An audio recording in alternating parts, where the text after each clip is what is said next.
And we are live. We are live. Sorry for the delay. Come on in. Come on in. We are live with Baba Mfundishi tonight. Come on in. Come on in. Tonight, we are going to have a conversation that a lot of people have asked for. You know, sometimes people want to know what they're supposed to do. How am I supposed to pray? When do I pray? What do I say? How do I connect with the ancestors? All of that. And when we're working with, or, we have this spiritual practice that's so ancient, and we have all of the greats, one of whom is on tonight, that work to try to piece together parts of it. How can we practice something that is this ancient and also at some level kind of still in the works in terms of discovering different components to it? Well, tonight, what we're going to discuss is how we can take this ancient practice and make it very practical and functional. Okay. And there will definitely be some adjustments because we're living in a different day and age that has different needs for our people. And one example that I like to use living in New York City and being from Connecticut and basically living in the Northeast is our ancient ancestors didn't wear Timberlands and big puffy coats with little heat warmers and our mittens and gloves, right? So we've made adjustments. It doesn't mean that we're out of ma'at. It doesn't mean that we're doing something that is wrong. It means that we're doing something that is practical and what is needed in today's time for us, for you, for the whole community, right? So, without further ado, a lot of us know who Baba Mfundishi is. And Baba Mfundishi, welcome to Tuesday Talk. It's Dua. always a pleasure to have you here. Yes. Ankh Dua Ntr.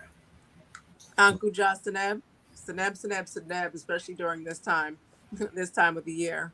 Yes, it's a pleasure to be here and to Thank share. you. Thank you. Mhm. hmm So, one of the positive things or benefits of living in New York City is that you can walk down 125th and you can see Baba Mfundishi. And he is a part of the African vendors and that space that still has the old Harlem feel, and you're able to actually see some of the items He that you need to be able to practice is this ancient a part spirituality. So, Baba, can you tell us of a little bit about what it is you do on the 125th, African what you have, what you sell, and how we can use some of those as tools to access, and, our practice. and Surely. I appreciate the question. Well, Hmm. first of that you all, need when I'm on 125th Street, I look at this it as ancient my street ministry. a little bit I'm about what a it Kemetic spiritual priest, is you do and that's kind of like my spiritual ministry. The idea is to uplift the energy of Harlem, us, to keep the our vibration high, and to keep the culture. I'm a believer that culture is your medicine. The closer and the more endraped you are in your culture, the more sound you will be, the healthier you will become, and the more you'll be in tune with nature. And you'll be able to live out your life's purpose because you'll be in alignment with the ancestors, alignment with the spirit, alignment with your own history. So culture is your medicine. And so on 125th Street, I try to provide some of our culture there. So I have gemstones and crystals. Crystals represent energy, it's a vibration. So I teach people about colorography or colorology. The idea is that each color represents a vibration of energy. And so certain colors make you happy, other colors subdue you a little bit, bring you calm. Some colors energize you. And so we try to teach this energy. The crystals fall into that paradigm. So we have the black crystals that are grounding, protective, and they're helping you mentally, physically, and spiritually, protecting you against EMF like shungite, the EMF waves from your computers and the cell phone towers and all of that. So you need crystals to help you combat this modern age. So the modern age, in the name of technology, is destroying you somewhat. It's making you more irritable. It puts you in a stressful state, the modern world. So you need certain crystals that help you de-stress, calm down. We give you some rose quartz, some cherry quartz, like that. Clear quartz helps calm you down and keep you focused. The clear quartz keeps you focused, laser. Okay, so you're not distracted. We're living in a world where we're overstimulated and we're bombarded. If you're on 125th Street, there's something called noise pollution. The sirens is going. I mean, the fire department, and then it's the ambulance, then it's the police cars, and then just people honking their horns. Everybody's impatient, so it creates this noise pollution, which creates stress. Okay, so the crystals on this hand, we have crystals that, like if we come down our Shechem Shin Ra, which people call chakras, but the Kemetic word is Shechem Shin Ra, is that I'll help you focus just a little bit. So we start out in blackness. Everything starts out black. Black is the essence of all colors, is the essence of existence. That light comes from the darkness. Okay. So black is majesty. So we come from a state of majesty, and then we move up to the light, and we have the clear quartz crystal that helps us with clarity and focus and thought. And that's your universal crystal. So if you don't have any other crystal, you should be rocking with a clear quartz crystal so that you can be clear on what you're supposed to be doing. You can't define your children's destiny. You can't define your mate's destiny. The only destiny that you got control of is yours. That's and right. You need to be, watch this phrase, crystal clear. Right? Okay. Yeah, that's where it comes from. Oh boy, that's crystal clear. All right. So you start up with that. Then you move to your purple. That's the highest octave here. Your purple is your spiritual. So today I'm rocking some purple and mauve colors. Okay. That's your high octave. That's your spiritual connection. Okay. So when we're teaching the 5 domains, the first domain is spirit domain. So the color that's going to help you tap into that is purple. So you can come and you get purple stones. So like amethyst, lepidolite. You get those stones like that. That's going to raise your vibration in terms of your spiritual. That's your pituitary gland. That's your master gland. That connects with all organs in the body. Then you come to your pineal gland. And that's going to be a lapis lazuli, the dark blue, indigo blue, the very dark blue. That's the wisdom stone. In fact, that color is called royal blue. And it's called royal blue because the royalty in Africa wore that color. And everybody around the world knows it's royal blue, but they don't know why. So that's symbolic thought. Symptomatic thought is now I know why it's like that. It's like that because that was the most used stone among the ancient Kemet. And the royalty, the Nasut Biti, the Hemet Nasut Weret, okay? They wore the royal blue, okay? And that was active of your pineal gland. And your pineal gland is the only gland that connects you to the universe. So your pituitary gland is just for your body. The pineal gland connects you to everything in existence.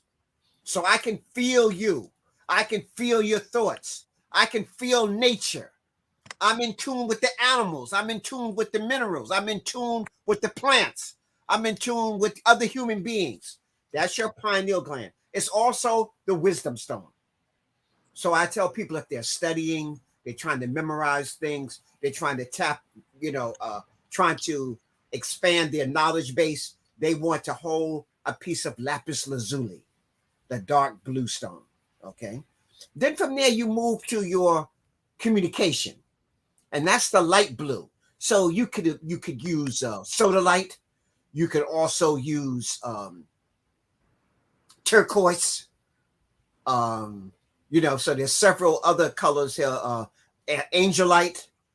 There's angelite is a soft blue. So all of these operate with your communications. You know, sometimes you can think stuff, but you have problems explaining what you know. Mm-hmm. So that's when you rub on your blue stones. Okay, your light blue stones. You have a piece of soda light or a piece of turquoise.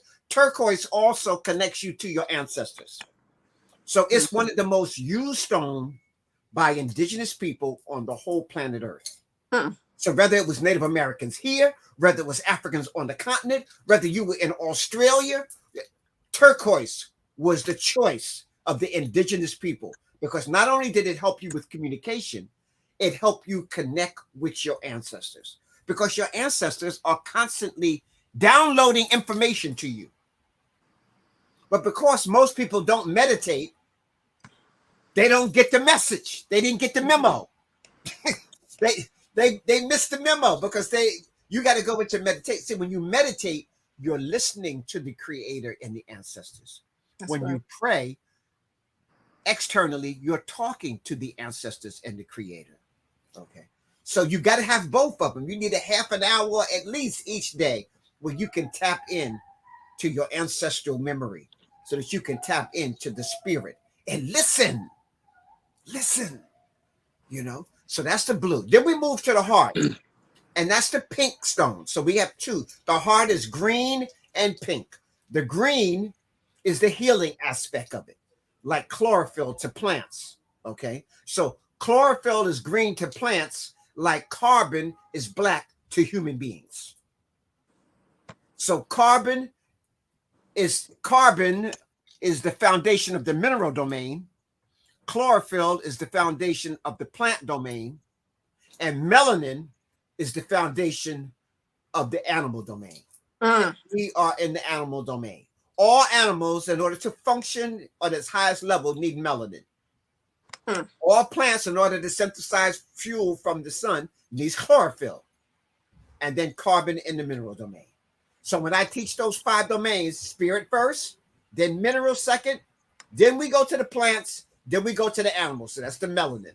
Okay. So all of those are elements that are in the universe that we need, and it's part of our body. Then we go from green to the pink. Pink is symbolic of love, calm, and de-stressing. Okay. So we're living in a very stressful society, and we don't handle stress good. And let me say this. Anybody of African descent who has melanin, if they live above Florida, they have a vitamin D deficiency. If you have a vitamin D deficiency, that means you don't handle stress well. That means your immune system is compromised. So the vitamin D helps you with your immune system. It helps you combat stress. It helps, level you out. And so that's why it's important for people who live in this hemisphere, like the New York, the Northeast here. You need to be outside 5 hours a day of sunlight in order to get the amount of vitamin D you need to keep the body at an optimum pace. That's why I'm also outside. Not only am I getting my street ministry on, I'm getting my vitamin D. Okay. So I'm going to be 90 years old, looking like I am now, de-stressed and ready to go. All right, because I'm getting my dose of melanin every day from the sun. And let me say, if you're getting vitamin D from the drugstore, that's what you're getting, drugs. All you're going to have is some expensive pee that's coming right out. It's not going into your skin. The only way you can get this, not even the lamps. You know, they got the lamps to give you the suntan, but you just faking your skin out. You're not getting the rays of Ra. You're not getting. That sounds scary. That sounds scary. The sun lamps, all that nonsense. Yes. So now we move from the heart to the solar plexus. That's going to be your yellow and gold stones, like citrine, yellow jasper. Then you move to tiger's eye, golden tiger's eye, amber. Those are operating on your solar plexus. That's energy, vitality directly from the sun. Okay. And that's going to help energize you. and help you stay in tune, help you stay vibrant. Then we move to the orange stones. So you go from the gold to the orange stones, and that's your sacral. That's your sacral. That's your midsection. That's your intuition. That's also your immune system, your digestive system. So this is your feminine energy coming right there. Your sacral, right in the middle. That's your seat of power. And so women, it's really important for you to have that. And everybody, your intuition. So if you're eating Kentucky Fried Chicken or some meats of any kind almost, you're actually diluting your immune system. You're weakening it because now all your energy is trying to digest this poison that you've just entered into your body. And it can't even use all of that. And I know most of you think that's your source of protein, but where's this animal getting this protein from? The vegetables. Okay. And so that's the highest form of protein by getting it from the vegetable domain, the vegetable plant kingdom. So you want a plant-based protein as opposed to animal-based. Animal-based protein is second-hand protein. Okay. So because I know in America now, in the Western world, there's this big kick on, am I getting enough protein? I can't be a vegetarian. I'm not getting enough protein. No, that's the source of where the protein is coming from. You can get it from nuts, legumes, plants, vegetables, okay, and fruits, okay, or all of them there. So that's very important. Then from the sacral, from the orange, we go to red and back to black. That's your root chakra. Okay, so that's really important. I kind of wear them so if people can see. Sorry. That's all right. If people can see my wrists, this is my giving hand.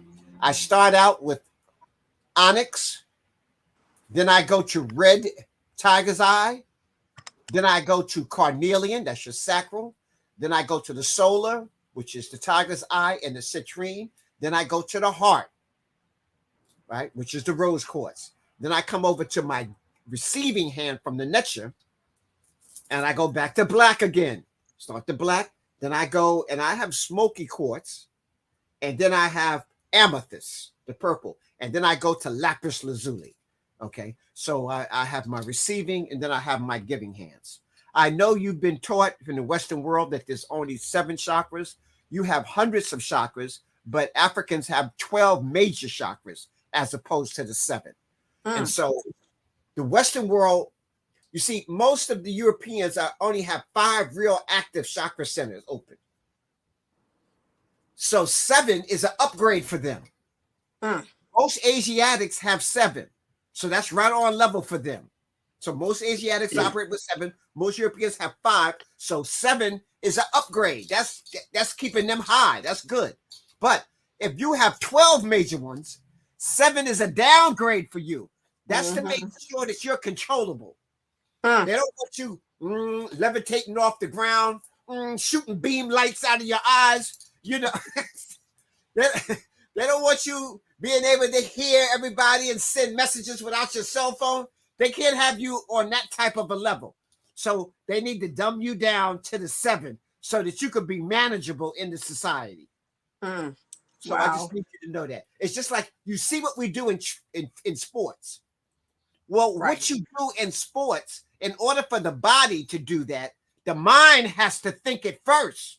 Period. So when they say you're superior athletically, technically they're telling you you're superior mentally, because everything the physical body does has to be computed here. So when you see the moving, you see the moves on the court by the basketball players, when you see the football players shaking off everybody, when you see all of this type of athletic skills, you see the black women gymnasts, unbelievable. You know, when you see all of this, all of that's mental first. Sure is. They're afraid that you'll do in the computer lab what you do on the basketball court. They're afraid you'll do in the technical laboratory what you do on the football field. And so the idea is to make sure you don't even tap into this. Okay. So we sell the crystals, and I sell them in different forms. You can get the natural stone, uncut, unpolished. I have the polished ones. And a lot of times when you want to rub your stones and do meditation, you want to polish one so you don't scratch your hands up and stuff like that. I know sometimes the women even put the crystals in their bra. So you want a nice polished, smooth one. You don't want a nice rough one, to put in. I have stones in terms of towers, like a Tekken. And I have stones that are circular, the spear. And I have stones that are in the pyramid. So my daughter's teaching a crystal class that'll be the middle part of this month at our temple. And she'll be going over the power of the different shapes of crystal. So the crystal has energy automatically. But if I have a crystal that's in the form of a pyramid, that creates negative ions that energize the whole room. So now if my negative ions are being charged with rose quartz, I'm sending love throughout the whole room. Okay? If I have a pyramid that's amethyst, I'm sending high spiritual vibrations. If I have a pyramid that's made out of onyx, black tourmaline, or shungite, I'm sending out negative ions that's protecting the energy in the whole room, keeping negative forces out. Okay, so I'm just trying to show you. So the circular stones are for energy work, developing internal power of my body. I'm, creating these circular energies within my body. Spiral. The whole universe is operating in a spiral. The golden means is a spiral. Okay, all right. So that's the circulatory energy, circular energy. And then we have other tools. So inside of the rings, if you'll see my hand here, it's not quite looking like Baba Haru Samaj, but it's probably the second, right? The second best thing to Brother Samaj. So if you see here, I have the Cornelius stones inside of the design in my ring. So I have copper and silver in these rings. So that's my pointing finger. So I'm charging up with the power, Then I have my black onyx, again, a protection stone. And then I have lapis lazuli, my wisdom stone. So those are stones that I have on here. And I wear them on my left hand because that's my receiving hand. Okay. And if somebody act up, that's my hooking hand. Okay. I know that's right. Sometimes a person need their chakras realigned. Okay. So we call it Sa, spiritual protection. That's right. Not jewelry. I don't sell any jewelry on my table. I have Sa. Everything has to have a purpose and a meaning, whether the shape, whether the particular type of metal, or the particular type of stone. So everything is here to enhance who you are. So, you're only wearing Sa, spiritual protection, a protection that will enhance and protect your mental, physically, and spiritually.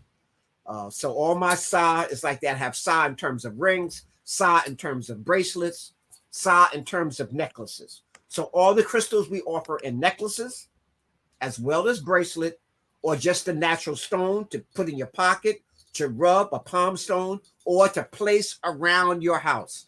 I usually always have a couple of stones around. If you can see, here's a pyramid made out of garnet. Can you hold it up a little higher? This is a pyramid. There we go. That's garnet, yes. Right?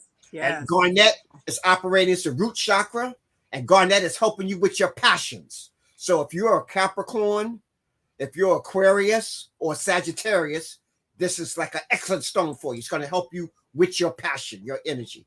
I know some of y'all are saying, Mfundishi, you don't need any more energy. Okay, but everybody can handle that. Okay. Then you have your this is one of my most popular type of stones that are in the form of a heart. This happened to be jasper. This is picture jasper, one of the most common stones, but it's very beautiful. It'll just take your breath away, the different shapes and colors of the jasper stone. Okay. Really pretty dynamic. Okay. And there's over 47 different types of jasper. So you can get jasper in almost every color, from green to blue to gray to orange, and all the different shades of brown. And sometimes it can be mixed in like marble, but jasper. Now this shape, the heart shape, is one of my most popular selling stones. And it's because you've been programmed by the matrix that shape is the heart. To it, technically, that shape really has nothing to do with your heart. Okay, but we've been programmed. That's called symbology. Okay, just the program of symbols. So, but let me just say this: if it makes you feel good, then it's helpful. If you feel good walking around with a heart crystal, then it's going to do you some good. So I just want to say that because you are how you thinketh. That's a fact. So if you think the heart is dynamic, then the heart becomes dynamic because you've programmed it to be dynamic.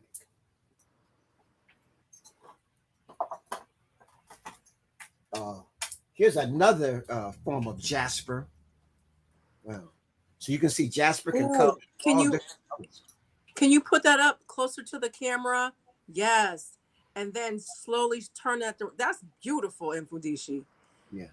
See it on the back. Oh, wow. Oh, that is, oh my goodness. That's beautiful. So I keep these stones all around me. Naturally, I have some clear quartz crystal right there because remember, we need clarity of focus and thought. That's your universal crystal. I talked about the light blue. This is selenite. This is a selenite crystal. I don't know if you can get that color. Can you see the light blue in there? You can, yeah. Yeah. So this is selenite from Madagascar, another form of Africa. Most of my stones are from Africa or from South America, like Brazil. Okay. So that's it. So we have all the different shapes. So that's part. Now we also sell the sage. We have white sage. We have Palo Santo. You know, so we have, and you burn this in your house. Now, some people think, oh, Mfundishi, that's hocus pocus. No, scientifically, they have measured the air and the particles in the air and the negative particles in the air. After they burn the sage, almost 95% of all the negative particles were erased or evaporated. So they tell you when you burn in the sage, have a window crack so that negative energy can escape. Okay. So Mfundishi, one of the things that, so this is a good little breaking point right here. The crystals. So Mfundishi, do you still teach your crystal class or is it just your daughter teaching it now? Well, my daughter teaches it now. Okay. So I just kind of like I've sat in on her and she's as good as I am. In some cases, maybe better. Okay. She's great. So she teaches that class now. What I do, so people will know, I teach people to be leaders. I don't want students under me forever. Right. And so my Medu Neter class, my beginner Medu Neter class, is all taught by my student. My beginner and my intermediate classes are all done by my students. I have a divine sister Ankh. We're gonna get there. We're gonna talk about that later. Mfundishi, you giving a spoiler.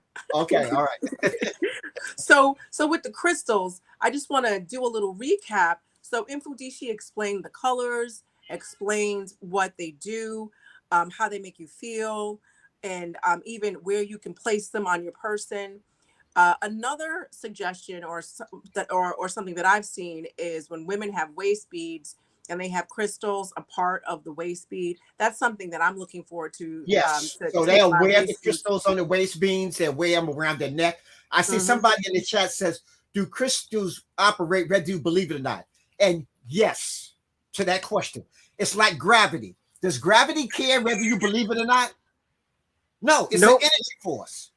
It doesn't care if you're black, white, fat, small, ugly, mad, happy. Right. Gravity operates on everybody the same. The crystals do the same thing. But now let me say this. If you believe in the power of the crystals, now you can use that energy for good and use that energy in your life. It's like you saying, well, I don't believe in gravity. I'm so-and-so, and you get up on the roof. You're in for a rude awakening. Okay, so crystals is kind of like that. If I know how to use it, now I can use that energy to enhance my life. So I just want to say that, like I know the order and I know what organs the crystals are operating on. So now I can enhance that feeling with those crystals.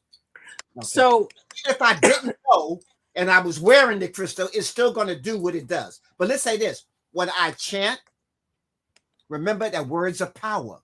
That's why when you spell something, you put a spell. When you spell something out, that's called a spelling. Words have power. And so if I chant and talk about the energy of that crystal, I enhance it in the universe because now I'm acknowledging it. Okay. So I was going to ask, like, let's say someone buys some crystals from you and they get the package and they open up the package.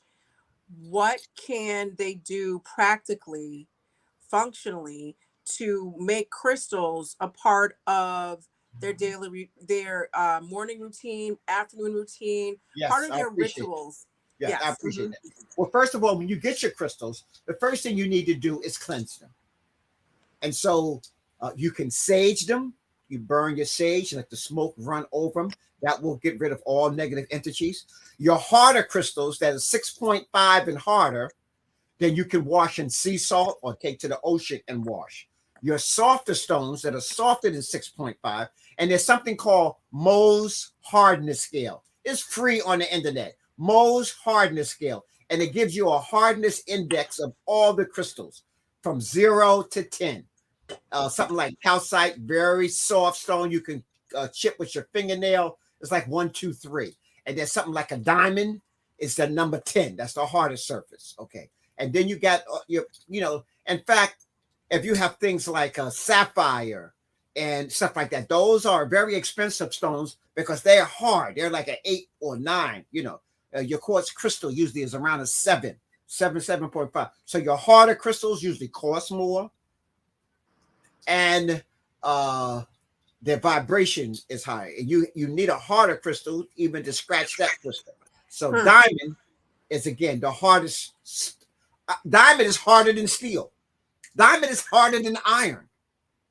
Okay, diamond is the hardest surface on the planet Earth. That's a 10, and then you come down from there. Like a lot of our ancestors used diorite. They actually carved statues out of diorite. Diorite is a 9.0 on the hardness scale. One of the hardest metals. And you're saying, my goodness, if they only had copper tools, how did they do that? Well, when you join the pre-ship, I'll teach you how. Okay. So it's just a science. We are scientists. I call myself a spiritual scientist. You see, there's a physical science and a spiritual science.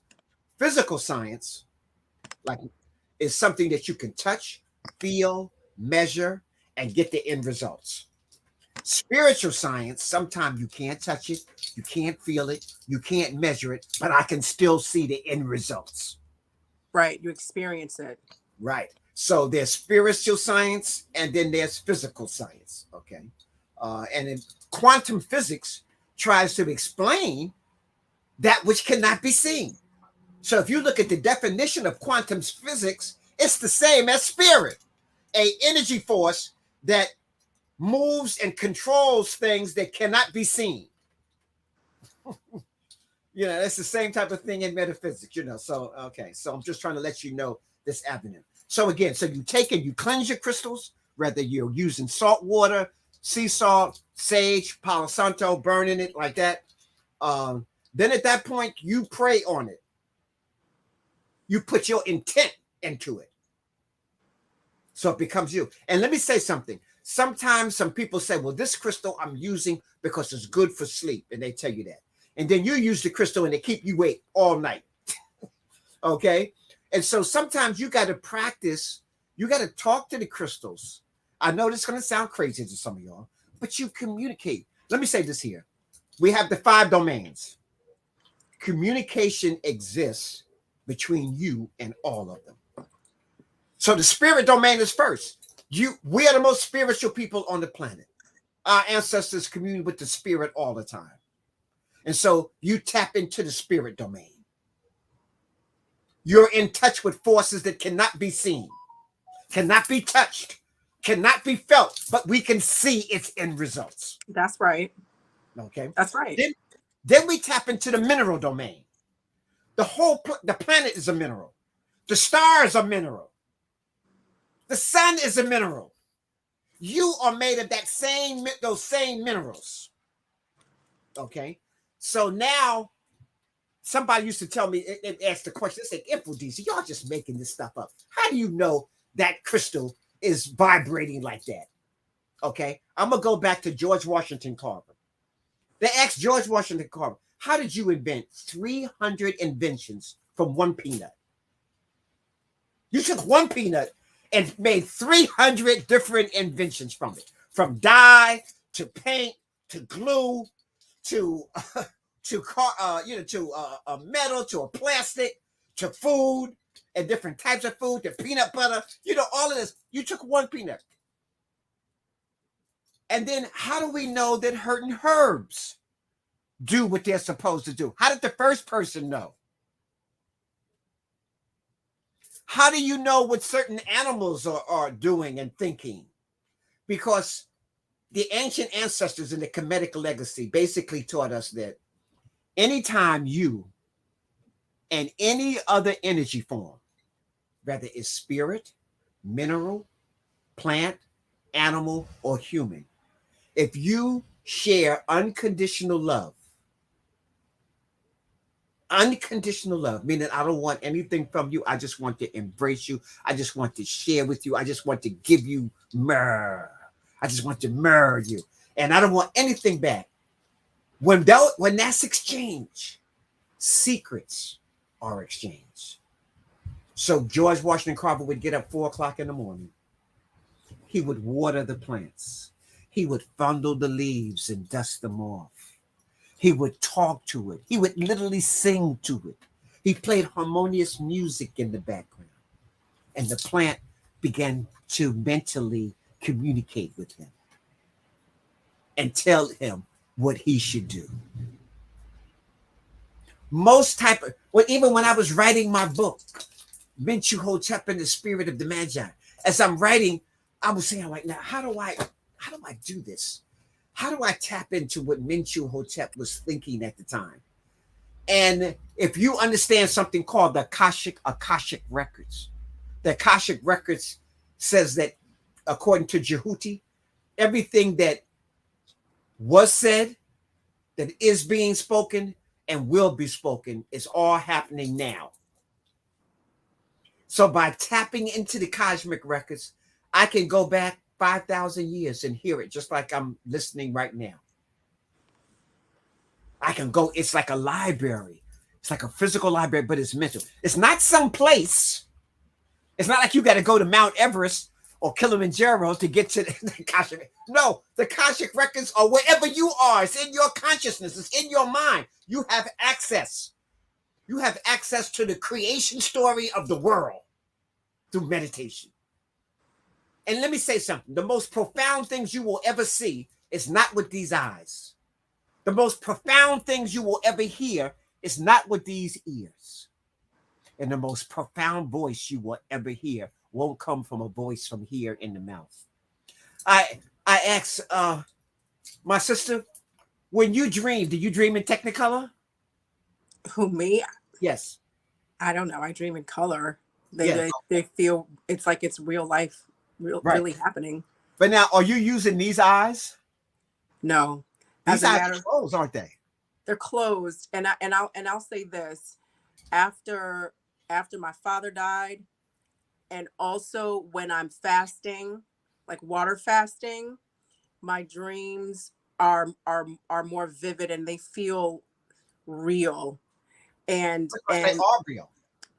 I feel like I especially after my father, I felt like I was brought into a different dimension where I was actually speaking to him. And I woke up and I was like, oh yeah, I'm gonna go see my dad today. And at a certain point, I would be awake. I would, go brush my teeth, say my prayers. And while I was at my altar praying, then I would wake up like even further and realize that that was a dream. But mind you, I had gotten up, I had brushed my teeth, which for me includes flossing, brushing, scraping your tongue and doing that twice. And then going to, meaning I was awake doing stuff and still hadn't connected that that was a dream. And that happens a lot. And it also happens when I water fast for a few days and meditate. So that realm is there, and you can enter into that realm through practice. So I wanted to ask those questions because the reason why I wanted our listeners to understand that you are seeing with your consciousness. That's right. Not with these eyes. These eyes are just reflectors. Only the mind can see. In fact, it is so profound that if your consciousness is on a dull level, you see very little things, even though you might have 20/20 vision. Mm-hmm. You're walking down the street and your conscious level is low. So you just see some mundane stuff. I'm walking down the street and I go, oh man, they imitating our pyramids. Look at our structures. They got our Kemetic stuff all over the place. And you can like, what? What are you talking about? I had one of my students, an architect, and his son was about 5 years old. So we were in the class talking about the shape of pyramids and what it does, how it creates negative ions and charge things up, how it can help you mentally, you know. And so the little boy's walking with his father downtown New York, Manhattan. And the little boy looks up and says, Dad, there's pyramids all over the place on top of these buildings. They're imitating our ancestors. Now, before that class, he saw that, but it didn't register. Mm-hmm. He didn't see it. This happens to everybody. A new car comes out, but the car been out for 6 months. It's been driving up and down the street. And today, somebody says, Abut Seshat, did you see that new Lexus? And you look and say, no, I never saw that before. And we say, look at it. And then you go, wow, that's really beautiful. Now, after that, every time you turn around, you see the car. You see the car. Now, the car was there all before, but your consciousness didn't allow you to recognize it because it wasn't necessary. Right. So I just want people to understand that two people can be looking in the direction of the same thing and see two different things because you see with your consciousness. So somebody who's on the spirit, watch, one person who's spiritually conscious sees something and he goes, oh man, I'm going to collect that because I can make some money out of that. Another person sees, they go, that's just a rock, man. That's just a rock. You know, consciousness is different. Other person goes, no, man, that's crystal cola. That's crystal cola. You know, because your mind is different. So you see value in things where other people don't. Right. Some people see a style and they're thinking their mind is going, oh man, I can create that and I can make a whole bunch of money. Another person is saying, oh man, that's some old stuff, man. You know, they don't see the value. So I'm trying to let you know, we even value things through our consciousness. So that's why they say a person is how they thinketh. You are how you thinketh. Now, program your crystals. So I'm saying all of that to say when you're speaking, you're programming your crystals. You talk into your crystal what you want it to do, how you want it to help you. You say turquoise, I know you're supposed to be a communicative stone. I want to tap into my ancestors and see how they're doing and let them know that I'm still with them and I acknowledge them. And so now your crystal is fine-tuning that. There are certain people who go on a psychological trip through mushrooms where the mushroom enhances and alters their state. Well, you can get to a place and you want to come back to that place. You can charge your quartz crystal to give you directions to that place. So you put in the coordinates. So now when I go into meditation, I don't have to go thumbing through it. I pull my crystal out and I meditate, bam, and it takes me directly to that place, just like a GPS system in a map. Okay, so you can program crystals. People, the crystal skulls have programs in it.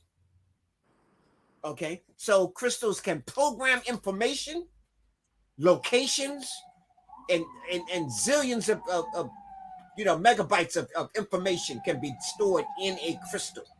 Okay, so I mean I can go on and on about what these crystals can be used from, but I just want people to know: cleanse your crystal, program your crystal, talk to your crystals, keep your crystals on you. Let me say, if your crystal is this big and you're here home and your crystal is in your office, it ain't helping you.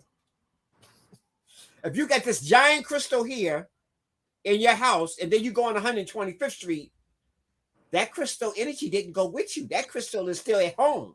Right. So don't say, "Oh yeah, I got that crystal." No, do you have it on you? Okay, so it needs to be in your auric field. So let me tell people, the average person's aura, the electromagnetic field, their aura field, is approximately the distance of their arm. Hopefully, you ain't got short arms. Okay, so the distance of your arm is approximately that speed. So when somebody walks in that space, they're walking in your, I call it in your nut. Nut is your electromagnetic force field. Like nut in the sky is a magnetic force field around the planet Earth. It gives life. That's your universal feminine energy. The solid energy is your universe, what appears to be solid, is your universal masculine energy. It's slow and moving very slow. The universal feminine energy is moving quicker. Universal quick. And every universal masculine energy has a universal feminine energy around it. If I pick this up, there's a force field around this. That force field is the one that gives you the energy and the life. The earth was barren until an ozone layer was created. The feminine energy now allowed birth to happen and reproduction to happen. That's the universal feminine energy. Okay. So that's why we had Nut, we had Aset, we had Seshat, the seven pole stars, Seshat. She's the astronomer. So Seshat is the astronomer. She's the mathematician, right? The mate of Jhuty. Okay. So the earth was Geb. So the masculine energy was the earth. I know you were taught that it's Mother Earth. You got that from Europeans. Because the Europeans couldn't stand the idea that God or the divine feminine energy was God in the sky. They wanted God to be the white man. And so the white man is in the sky, God. And we're going to put the Mother Earth, the earth is mother, that will put you down on the ground. Right. So it's reversed. They reversed our symptomatic thinking process and gave you a symbolic thought, and you don't even know why. It's the Mother Earth. It's the Mother Earth because somebody told you that. Because someone told you that. Now, I like the Native Americans' approach. The Native American approach is the Mother Father Earth. They ain't taking no chances. They do both of them. It's the Mother Father. It's the Mother Father Earth.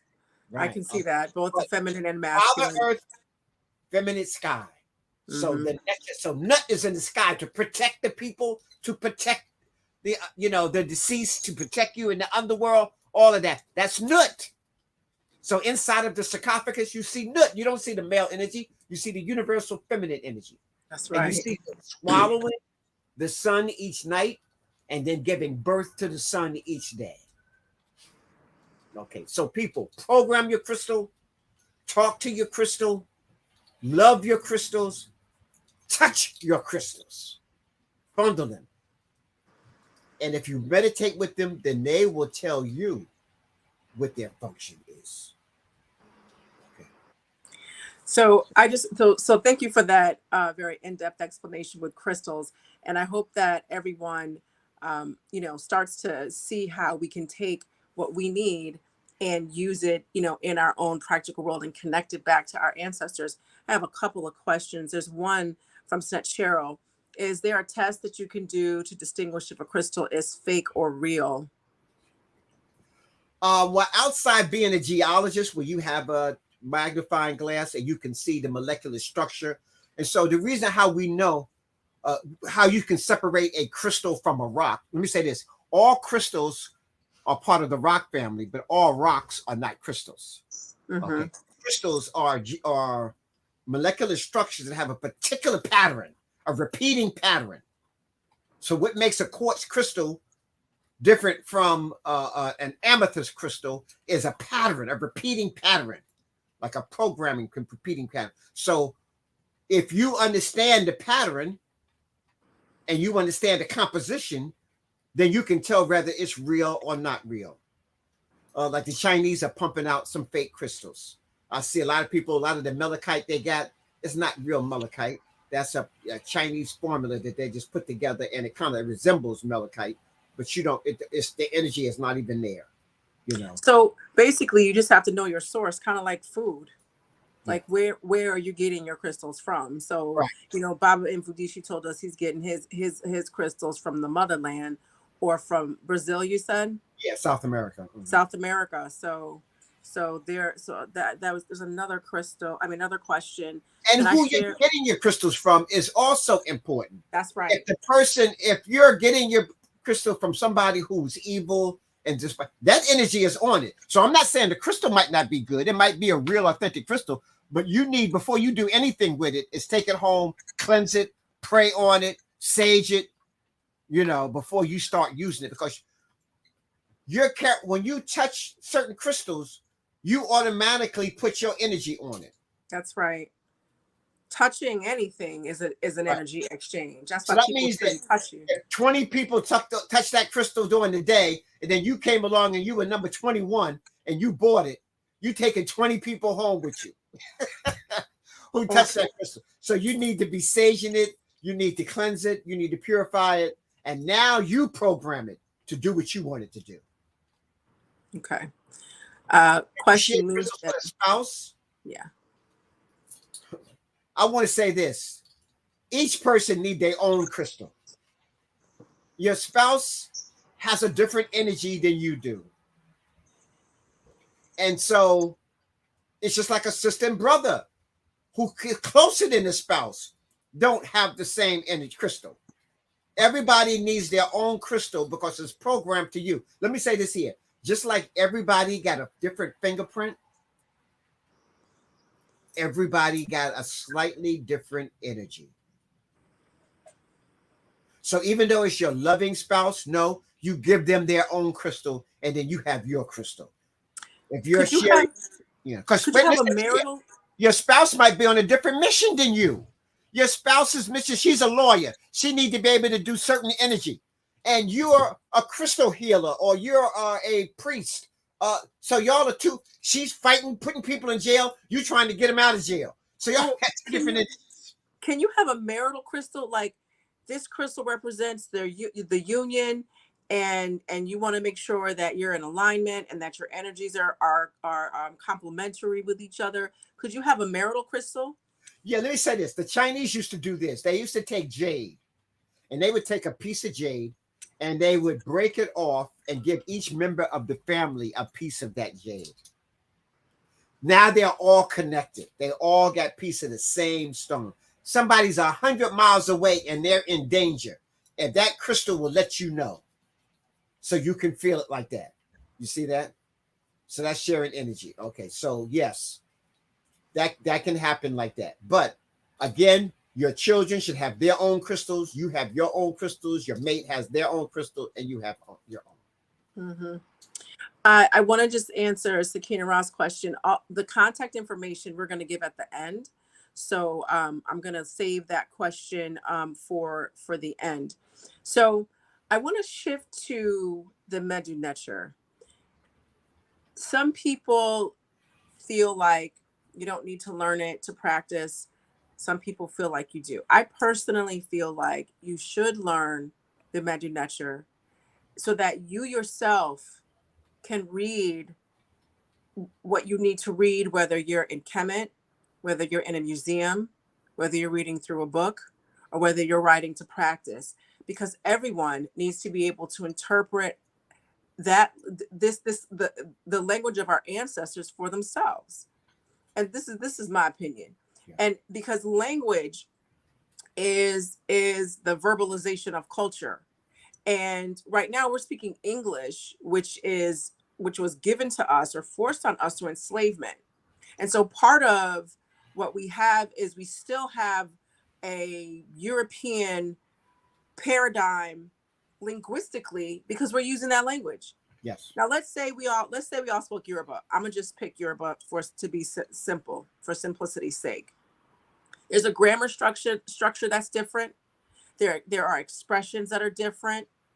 The rest of the tongue, the top of the roof of the mouth, the back of the throat, bottom of the throat, all of that is used differently than we use in English. English is a pretty lazy language.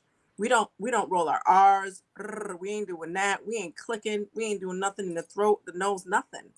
So we've lost whatever our native language had vocally, tonally, in the head, whatever it was.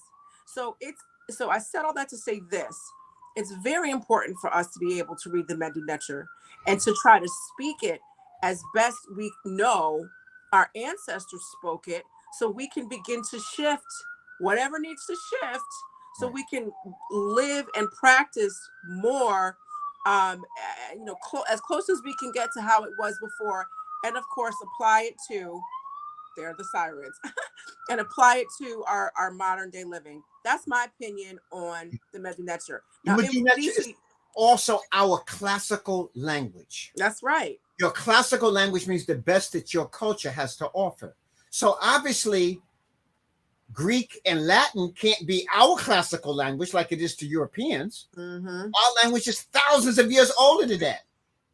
And so therefore, Medu Neter is and Medu Neter is the only language that puts you back in tune with nature. I was teaching a class in Ghana from Ashanti tree to the Medu Neter. And the people didn't know the Ashanti tree word for half of the things. They didn't even know it in their own language because they only learned their language symbolically. Somebody says it means that, so they just said it means that. And they didn't intrinsically know. Where in the Medu Neter, now it makes you go and analyze. Like, for example, I give a sheet out on birds. So you got to know the sounds of this bird, right? And so the owl sound of a bird is right? The hawk vulture sound of the bird is ah.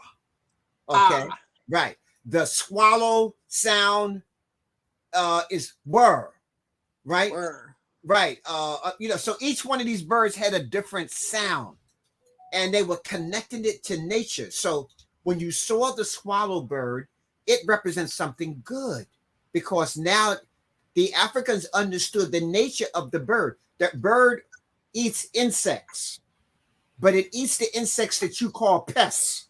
So it eats mosquitoes, flies, bugs, gnats, things like that. And it eats in the air. So it's eating all the negative things that you're trying to get away from. It's eating. So you want the bird around you. You'll even see this bird sitting on top of animals, sitting on top of the hippo, and they don't even try to shoo it off because the bird is eating the bugs and the insects and stuff off of him. So when we understood, as opposed to the sparrow, bin, is negative. The sparrow is always eating something dead, right? It's a pest, even among other birds. It steals other birds' eggs and nests. It's always around something where something's good not happening. And so the ancestors understood that. So when something's bad, they put a little sparrow bird there. See? So again, it's the understanding of nature. The king is depicted as a great falcon, because they knew that no bird flies higher than the falcon. No bird is faster than the falcon, right? No bird has a keener insight than the falcon, eyesight. And so they understood the nature of these animals. It's like you think the lion is the king. The lion is giving the rappers the king, but the leopard, the Black Panther, the leopard is the king. That's why the high priest wears the leopard skin. That's why that's worn all around the world, the leopard skin. Seshat wears the leopard skin. Okay, that is the highest. You'll see leopards jump in the water and kill crocodiles. They're so bad, okay? They are some of the greatest hunters out there. They're not in the same domain as the lion. The lion is in the savannah, and technically the leopard is more in the tropical rainforest, the jungle area. Okay, you can manipulate better in that. So when we know the animal domain, when we know the plant domain, the Medu Neter is only using those symbols because it's spiritually, symptomatically understood its function. So the suit plant is symbolic of royalty. The suit plant is symbolic of the South. And the suit plant is symptomatically talking about something divine. I say Kemet and the suit we're at. So now, why is this plant that? So when we study the suit plant, it basically comes from the south, the interior of Africa, closer towards Sudan, Ethiopia, like that. The suit plant can be eaten as a food. I can take the suit plant and make rope from it. I can make clothes, fiber. I can make clothes out of the suit plant. I can use it as building material. So I can build a house with it. I can clothe myself with it. I can eat with it. I can use rope to tie it down and hunt with it.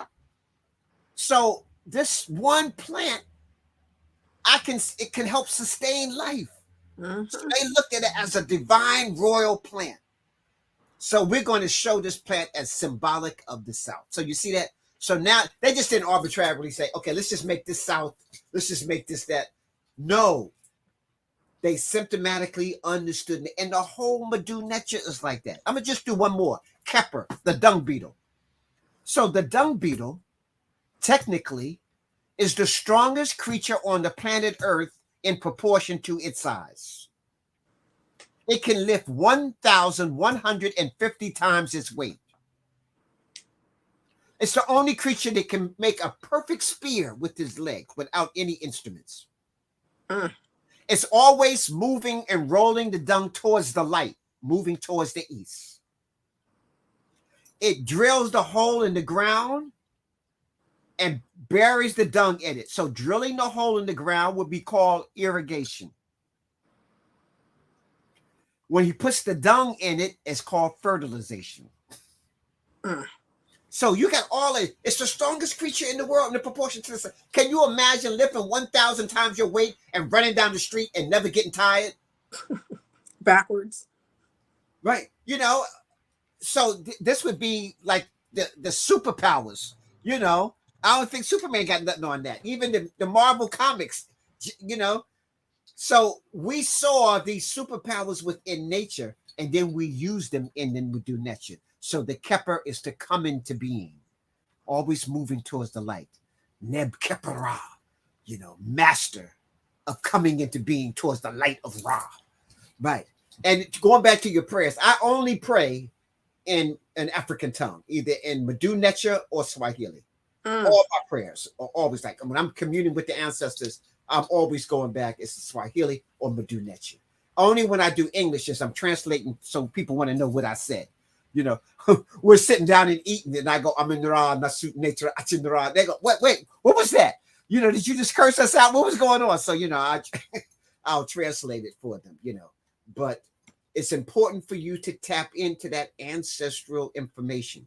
So the Medu Neter opens up a whole new world. That's right.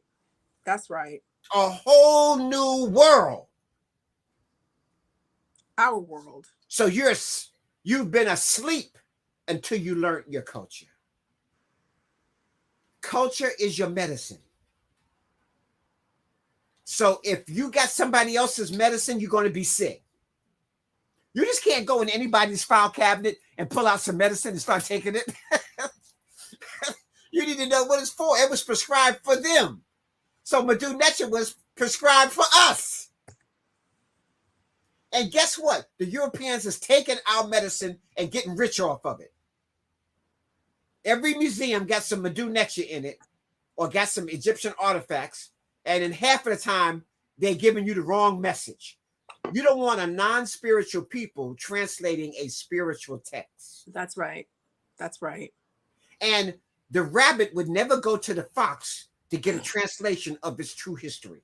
That's right. Say that again. Oh my goodness. That's right. So that's what we're doing. We're going to the fox, and we already know the nature of the fox. The fox is trickery. He's slick, and he wants to have you for dinner. I mean, we already know that. And we still, watch this. We got people in the community that trust their former enslavers more than they do their own people. Or, watch this. One black store will do something wrong, and they go, oh, I ain't buying nothing for no more black people. But what is wrong all their life? Don't get me started on that. I never heard somebody saying, That white guy messed me up. I ain't buying nothing from no more white people. Right. But we do it about black people. We do it to ourselves. We gotta give you. You know what I said? You need a crystal. Here, take this rose quartz. You need a crystal to tap into your inner self. Okay, so the Mdu Ntr is our classical language, and everybody needs to embrace it. And I don't care what African language you speak, Medu Neter will enhance it because it will tell you why that word means that in your own language. Thank you. So, Mfundishi, do you still teach Medu Neter, or is your daughter teaching that, or have you Yes, passed the I reins teach along? advanced class, and my students teach the beginner and intermediate class. I have Sister Ankh teaches the very beginner. Then Brother Majed Haru teaches second half. Then I have Basui, and I have Brother Wajedi teach the intermediate class. And then after they get through all of those, then I take. But I also teach a beginner master class. So in the spring, I have a beginner, a master class 1 and 2. Because in April, we suggest that if you're going to Kemet, take my class. Right. When you go to Kemet, you already know what you're looking at before you even get there. You're not taking the guide's word for it, and a lot of time they're just bamboozling you. Right. It's very important that you go with a guide who knows what's really written and what's really said historically. So But like what you said earlier, you need to make that connection yourself. That's right. When you learn that Medu Neter, it's not. And Mfundishi said, "No, I learned this, and this is what the ancestors are saying to me." So when you're at Merkut, the Merkut, what they call the pyramid, right? You get a different energy than what the Europeans are seeing.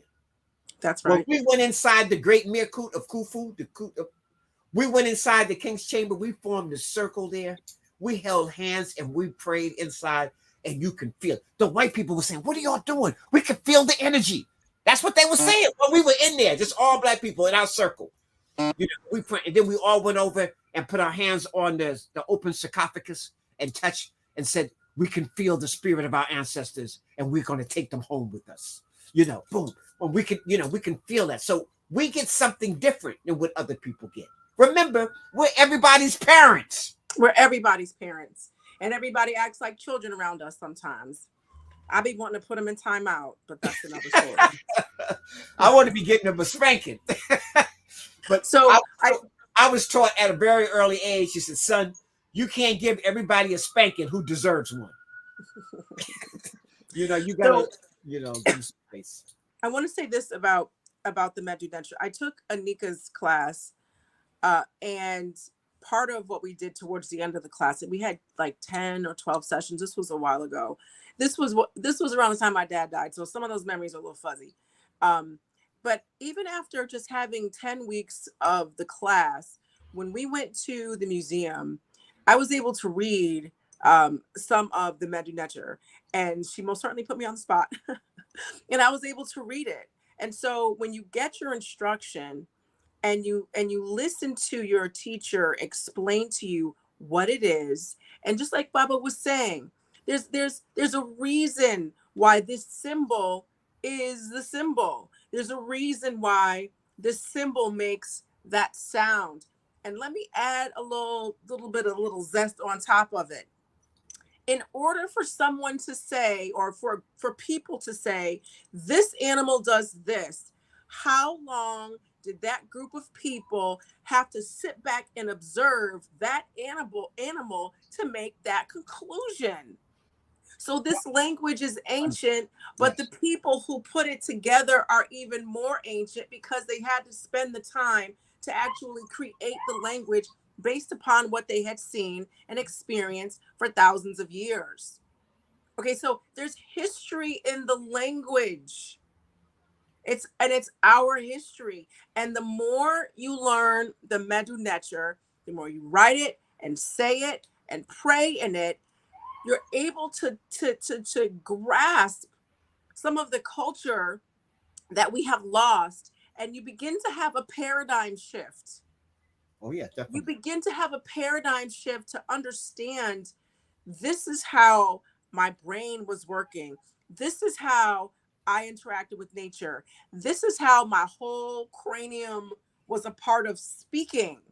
Yes. You see, the symbolic system has turned the world upside down, inside out, and backwards. So you think north is up, and ancient Kemet, north is down. You think south is down, but in ancient Kemet, south is up. So now the Europeans did a master job of turning it around. North is still the same place. North is still north, but now it's a different paradigm. So if I got you upside down, inside out, and backwards, if I give you some good information, you can't even do nothing with it. You don't know what to do with it because you're disoriented in every direction. Seshat, think about this. Think of how many master teachers we have had just in the last century. You had the Dr. Clarks, the Dr. Bens, the Asa Hilliards. You had all of these powerful, the Malcolm X's. You had all these, and we still lost.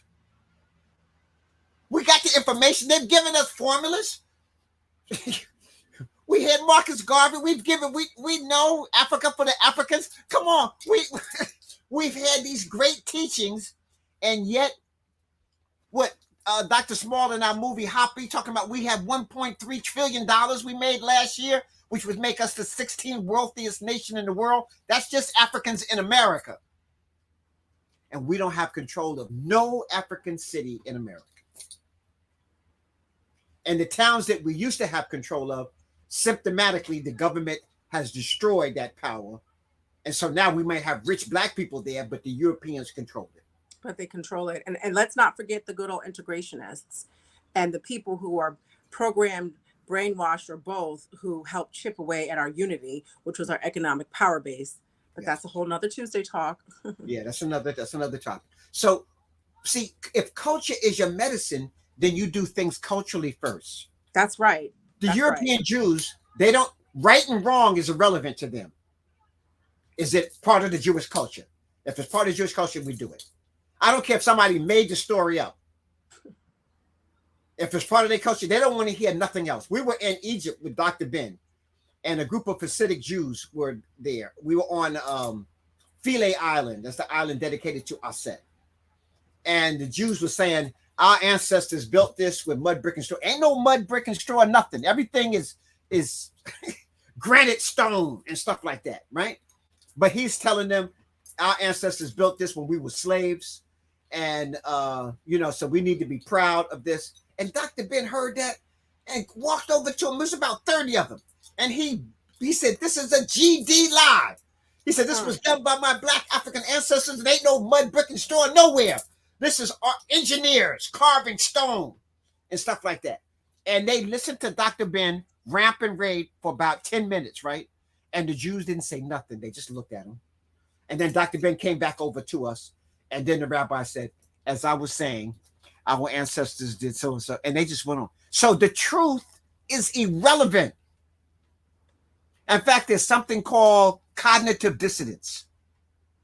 So even when I tell you what you think is correct is totally incorrect, you can't handle it and you dismiss it. We see a lot of that as Black people when we're dealing with our family members who are Christian and who choose to stay Christian.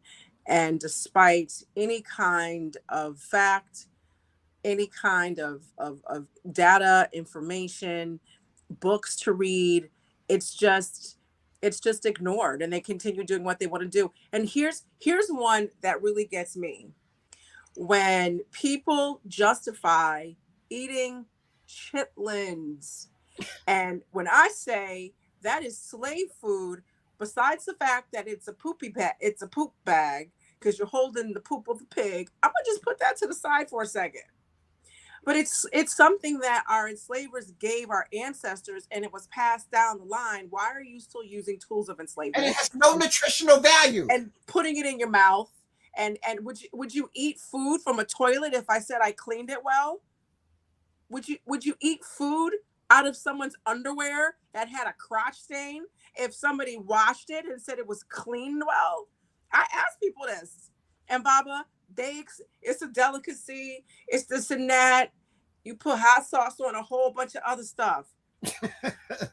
So that's what I'm talking about. See, so if you're programmed and you have this Western paradigm and you've accepted it, that even if I give you something good, until I can shift your paradigm, you That's can't right. do anything with it. That's right. You have to shift your paradigm. And let me say this. When you believe everything you see on TV and you're eating you're eating You shouldn't even have a Popeye's television chicken. on. You're eating Popeye's chicken and you're drinking soda and you're not exercising. You're like, so not only we were talking about spiritual spaces, conscious spaces, things you can't touch but you can experience and you see the results. I'm talking about stuff you can see. You can see a piece of Popeye's chicken. You can see a soda XYZ. But when you eat that type of stuff, the spirit world within you, the spirit within you is connected to the physical. So what you do physically affects you spiritually. Ladies, we know this. If you have a bunch of sex partners, you have all the spirits of those men within you until you get that out of you. So from that perspective, women, we already understand that the physical and the spirit connect. So when your mind is physically and body is physically congested with things that prevent you from reaching to that higher consciousness, you are much more susceptible and or gravitate towards cognitive dissonance and not just believe in straight up facts. Yes.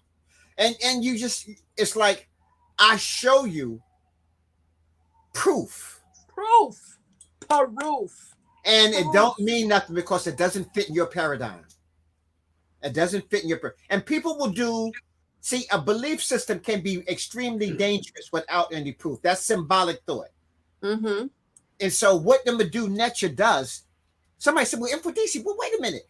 Mdu Ntr got all these symbols. So isn't that symbolic? I said, no, it's symptomatic thinking to reading the symbol. I know why that symbol was done like that. You don't. So it's just symbolic to you. It's symptomatic thought for me.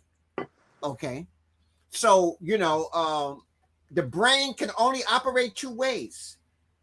Either symptomatically, it's proven, or symbolically, somebody just tell you. That's right. That's why you tell a kid, don't touch, it's hot. And they got to touch it anyway. Hot. Now, symptomatically, they know the stove is hot. No one else ever have to tell them for the rest of their life. Symptomatically, it's registered. Well, the Medu Neter is like that in everything. It's telling you why something is like that.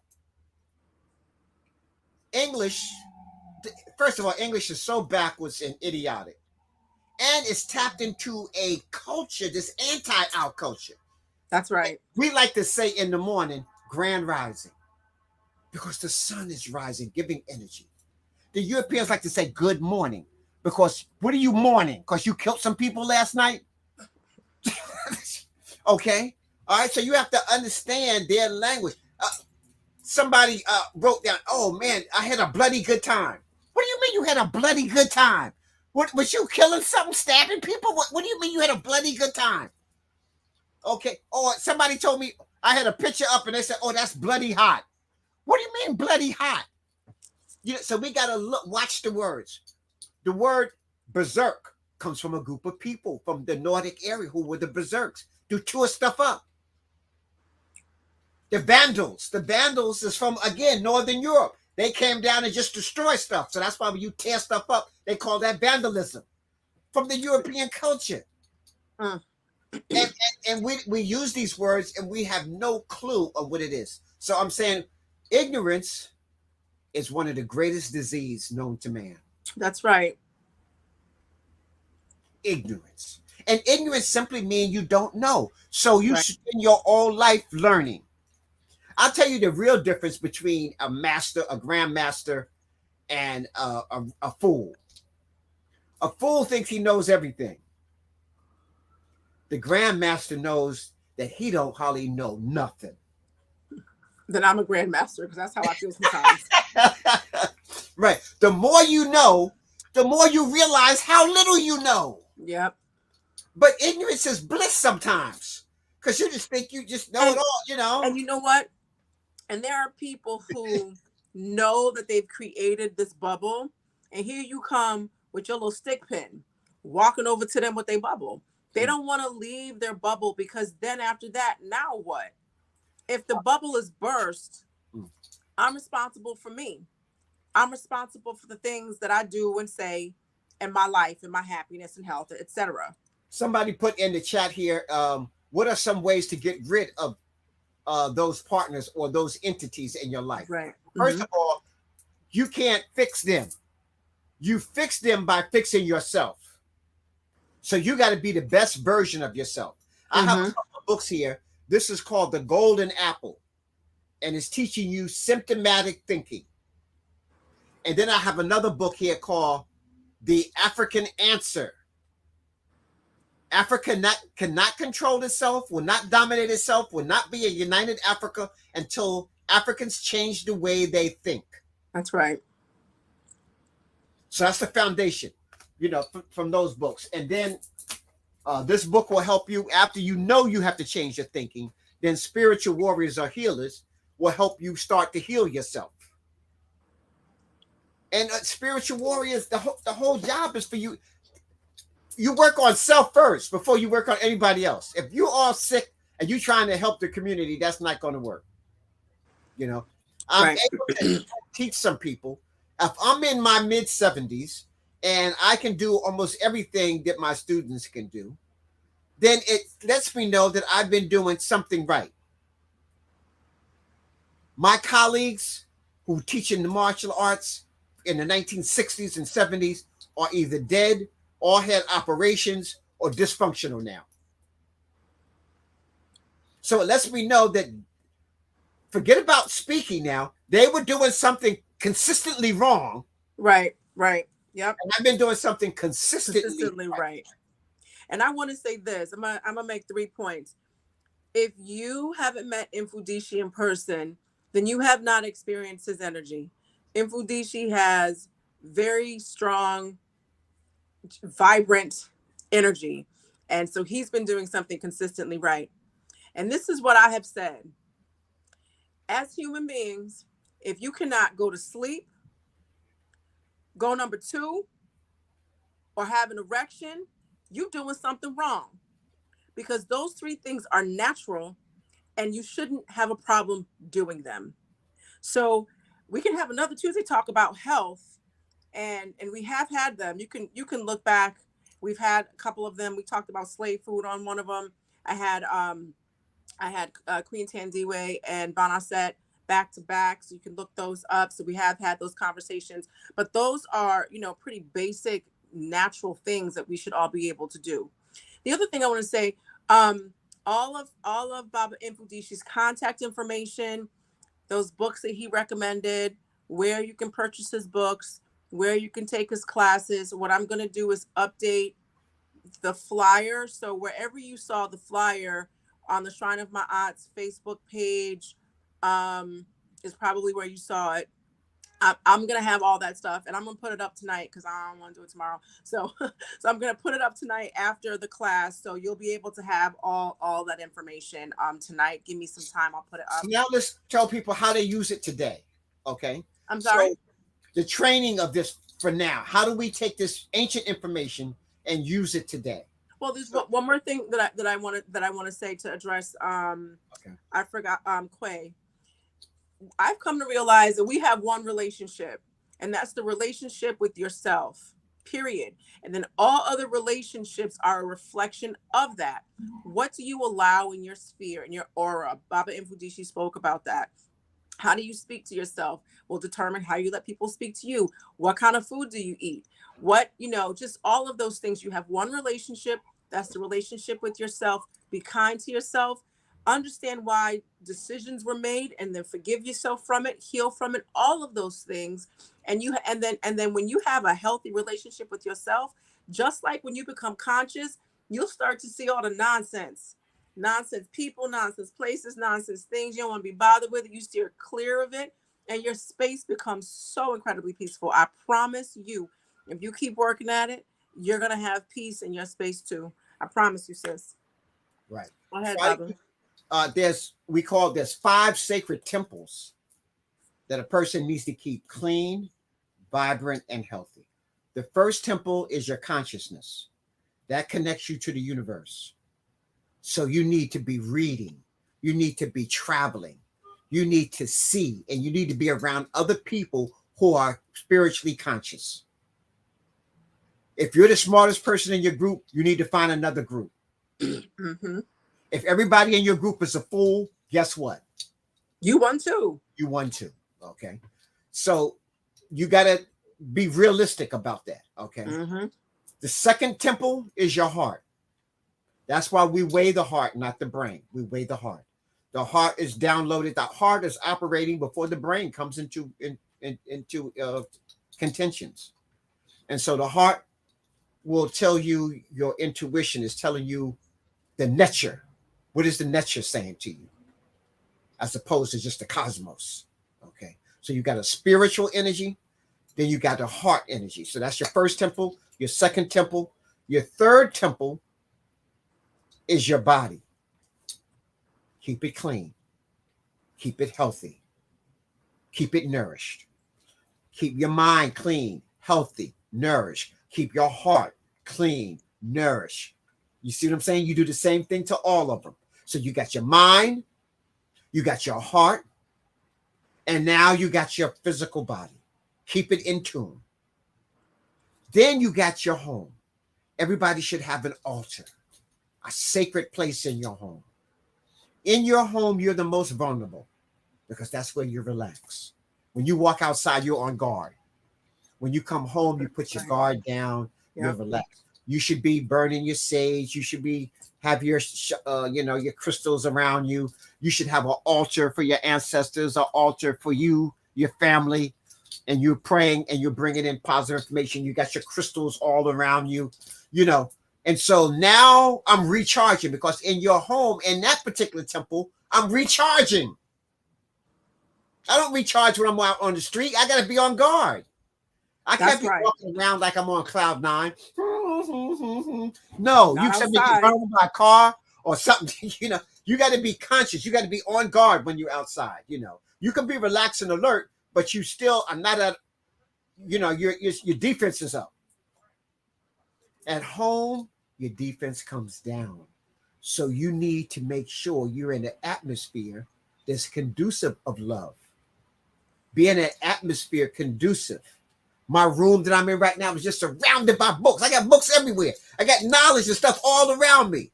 Every time I walk into a room, there's crystals, there's gemstones, the artifacts, my statues. They're all around me. Okay? So you surround. So that's where you move. So that's your fourth temple. And your fifth temple is nature. So you need to go into the park, walk into the forest, go to the state forest or whatever. Park, have a backyard with trees in it. If you don't, you go to somebody else's backyard. Be around some trees. Be around some trees. Hug a tree. I asked the person, I said, when the last time you hugged a tree? And they said, never. That's part of your problem, okay? Go hug a tree. Get some energy here, I remember one time me and my son were on a nature walk, and he just plucking leaves off the tree. So I started pulling his hair. He said, Dad, what you doing? I said, that's what you doing to the tree? He said, no, that's just leaves. I said, no, that's just hair. He was like, oh, okay. You respect that, I respect you, okay? So now we say, when you walk in the forest, the only thing you leave behind is footprints and memories. And now you got a camera so you can take your pictures and remember. But you don't break nothing. You don't lift over a log. You don't turn over a tree. You don't break nothing. You leave everything just the way it is. And you just observe the nature and admire its beauty. And you do that with all beautiful things. Someone said to me, Mfundishi, you're on 125th Street. You see all these beautiful women walking up and down the street. Don't you want to grab them or talk to them? I said, no. I said, if I was in a flower garden with all these beautiful, I just can't go grab it. Oh, I want that rose. I want that. No, I admire it. I look at it because I got eyes. And I said, wow, that was beautiful. And then I keep it moving. I admire its beauty. And that's what we have to learn to do, to admire beauty and to acknowledge it. We don't have to own it and possess it. Right, right. Okay. And so, those are some things. So those are those 5. So hopefully I left you with something. Conscious, first temple, heart, second temple, third temple, your body, your fourth temple, your personal shrine in your home. In ancient Kemet, there were no churches. Right. You went home to pray. Your altar was in your house. Your spirit door was in your house. You poured before you ate. This is for the homies that's not here. You might have left some food out for the ancestors. This is for the ancestors, and then you ate. And then you always commune with nature, and you never destroy nature. Nature is your partner in life. That's right. That's right. Again, in Kemet, when you look, it was against the law to defile the water. You couldn't chop down a tree. You had to, if you took one down, you had to plant 5. Because there's a possibility 2 or 3 of them might not make it. And then it's going to take 10 years for it to grow up to be useful. So there's laws in place to protect nature. We are now violating all those laws. And so people, we got to go back to nature. You got to study nature. And you got to study a fluid nature. Not just a picture of nature, because that's stagnant. That's why you got to go get involved. You got to go on a trip. Parents, take your children to the park. Take them to the zoo. Take them on safari. Take them to other places, other countries, other lands. Expose them. I made my show. As soon as my kids was like 8 to 10, I took them to Africa. I couldn't wait. Okay? And now here they are. They're grown. This year, me, my son, and my daughter were all in Egypt together. Okay? All right? So you got to expose them to it. Then they want, the word Sat and Sa, son and daughter in ancient Kemet. Now it's a pintail duck. The symbol is a pintail duck. Now somebody says, why is a duck the word for son? And a duck with some bread is the word for daughter. That's stupid. I said, no, it's only stupid because you're upside down, inside out, and backwards. And from a Western perspective, it didn't make sense. But if you understood nature, you understand that if you watch a pintail duck and you watch the little ducklings, they do everything the parents do. If the parents fall in the hole, every little duckling falls in the same hole. If he steps in some squat, every little duck steps in the same squat. If he jumps in the water, every little duck jumps in the water. So the ancients are saying, boy, those ducklings are obedient. I want my children to be obedient like that. And so that obedient duck that does everything the parent done was a good son and a good daughter. And so the ancient Kemetic observing that said, good. So this pintail duck, that's the word for son. And put a loaf of bread, the T feminine for feminine, that's the word Sat for daughter. So now here is somebody who was still in our culture. A famous Hebrew name is Sarah. It's actually a Kemetic name. Sarah means the son of the sun. Satra means the daughter of the sun. So when they name a woman Sarah, it should have been Satra, but they didn't know the language and the culture, so they came as close as they could. Sarah really is talking about it says son of the sun, the S-O-N of the S-U-N, but it's supposed to be Satra. That should be the woman's name. And a man's name is Sarah. Every king in ancient Kemet, one of his names was Sarah, was one of his titles. And every woman, Satra. Okay. So we got to tap in. So when you're choosing a name, make sure it's indicative to the culture and it's fluent with nature, and it's going to help you on your journey. I knew a girl once that her name was Kwame. I said, what are you doing with a name like that? Kwame is a male child born on Saturday. You're a female born on Tuesday. What's up with that? I like the way it sounds.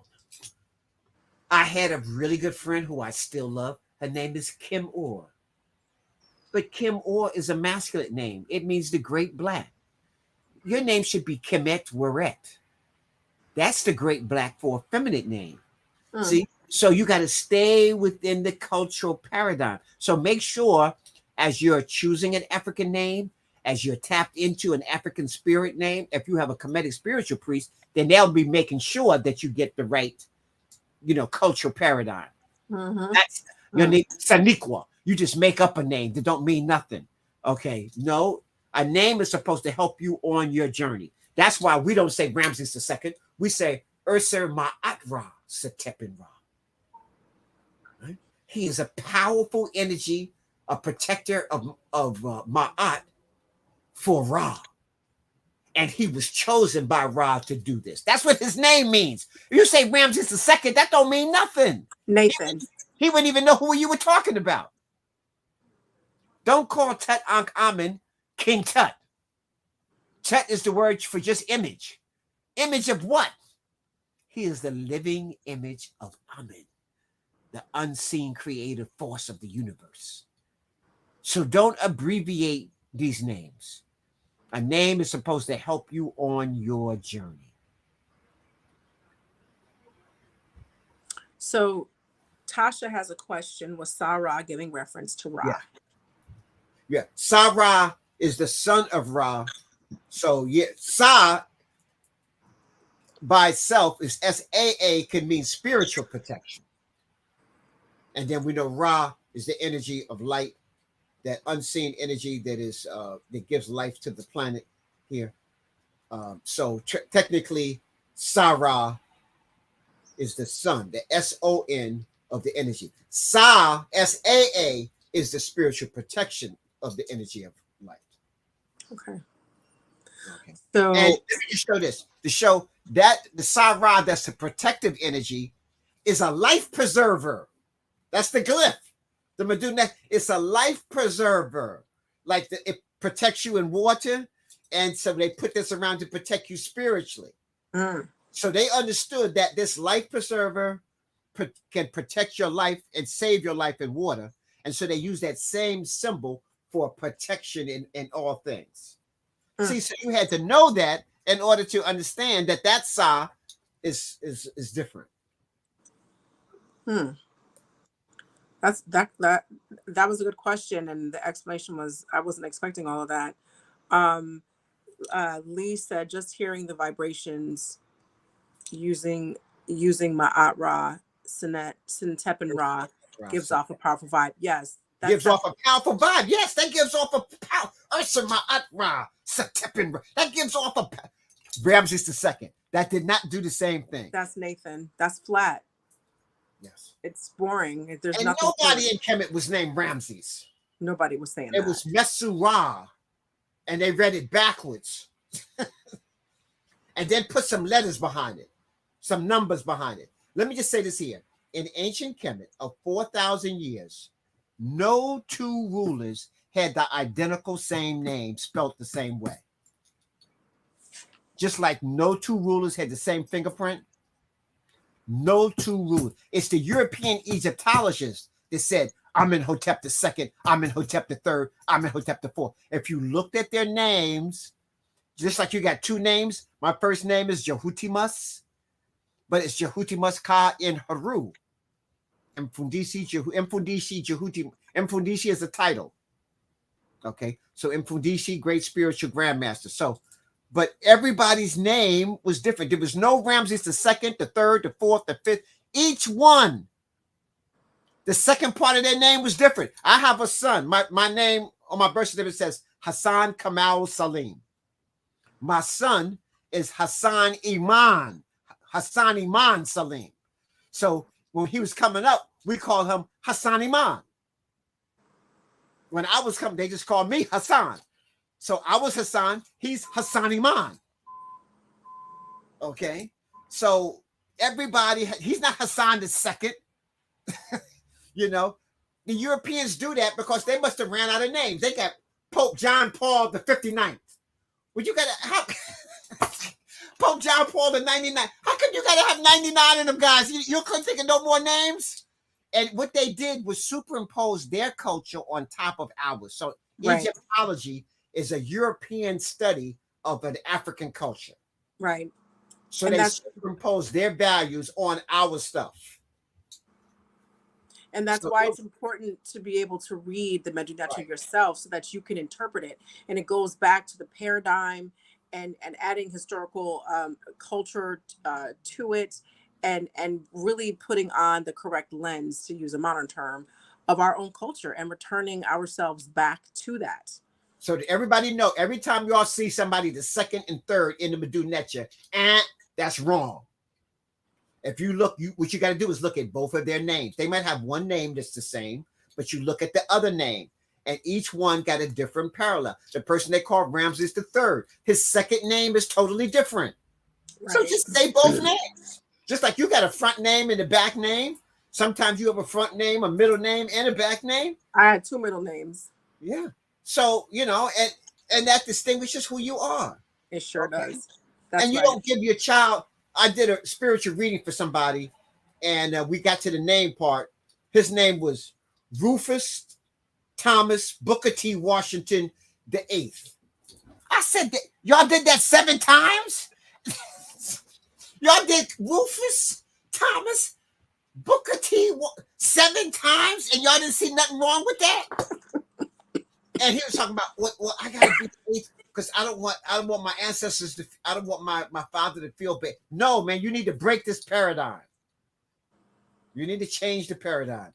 So it's got to start somewhere. You don't want to bring Rufus Thomas Booker T. Washington the 9th into the world. You got. Please tell me you're making this up. Please tell me you're making this up. No, I'm serious. So that's locked in. And his explanation, like I said, when I asked him that, was that, when that was his father, and he didn't want to do injustice for his father while he's still alive. No, your father will be proud that you changed the paradigm while he was still alive. That is the same type of reasoning that keeps Black people in the church tithe and eating chitlins, because someone who loved them and who they love gave them that. And instead of them taking a step back and saying, I am not going to eat the bag of poop, that the bag that used to hold pig poop, even though my great grandmother or whatever did, I'm gonna do something different. That's an example of cognitive dissonance, when we don't do what we know makes sense just beyond the surface of our minds. You're not supposed to be eating no poop bag. That's a symbolic thought. That's why they need to read these books. Right. That's symbolic thought. You got listen, racism. Even Einstein said racism was a sickness, a disease.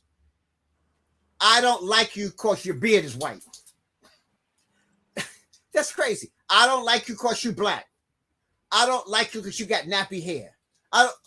That's symbolic thought. It has no sound reasoning to it. No logic. None. Also, racism, religion, it's a belief system. And when you're in those systems, I got some words I want to tell you. Don't drink the Kool-Aid. It's a hope system, Baba. It's a hope. Because they hope that in the end, everything that they've been saying and doing is somehow going to reap them some spiritual benefits. So I want to bring this Tuesday. Don't drink the Kool-Aid, y'all. Don't drink the Kool-Aid. You shouldn't be drinking Kool-Aid anyway, because it has too much sugar. But anyway, I want to ask a couple more questions. I have to shout out Angela Resters, George Foreman, the 1, 2, 3, 4, 5, 6, 7. He got so many. Can a person be divine and not spiritual?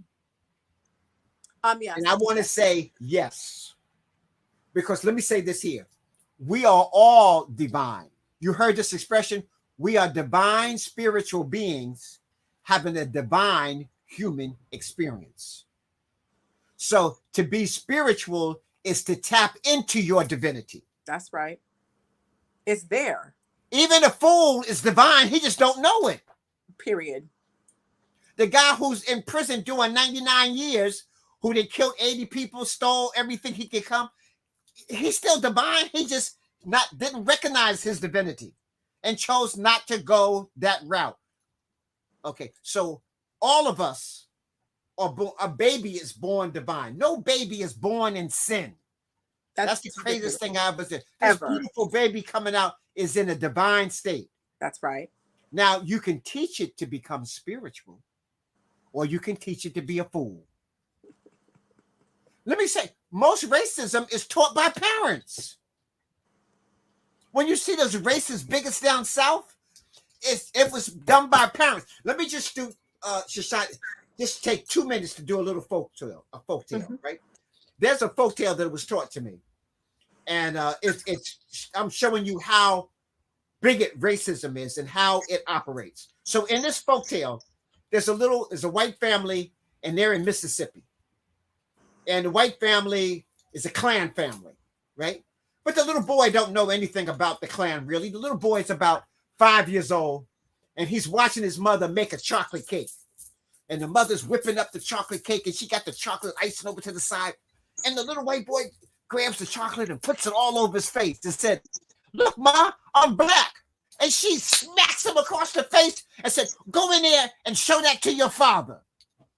So he don't even know what's going on, right? So he walks into the living room and he shows his father and said, "Look, Dad, I'm black." And the father takes him and bam, bam, hits him and turns him over and smacks his behind and said, "Go out there and to your grandfather and show him and let him see that." So now the boy's all, well, he didn't get 2 whoopings already. And all he did was show the chocolate on his face. So he goes out to his grandfather and he says, "Granddad, look, I'm black. Look, I got chocolate." And the grandfather said, "Give me that switch over there." Bam, bam, bam. And started beating him with the switch. Tell you'll never do this again. He said, "I'll never do it again." And he goes back in the house, right? And the mother said, "Did you learn your lesson?" She said, "Yes. I only been black for 5 minutes, and I hate all you white MFs already." So it just shows you. The little boy said, "I've been black for 5 minutes, and I hate all you." Okay? So it's just letting you know it's a taught, it's a learned behavior. And we got to get out of it. We got to get out of it. We got to start using symptomatic thought. You need to know why. You notice kids always saying, why? They say why so much, you get mad at them. Don't ask me why no more. No, let them keep doing that. That's what right. Is we become adults and we stop saying why. That's right.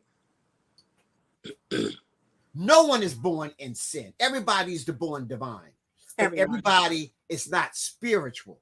Spirituality is when you tap into your divinity, when you tap into nature, when you tap into the divinity. So everybody, you don't have to be taught to be divine, but you have to be taught to be spiritual, or at least see spirituality so that you can tap into your divinity. Can somebody...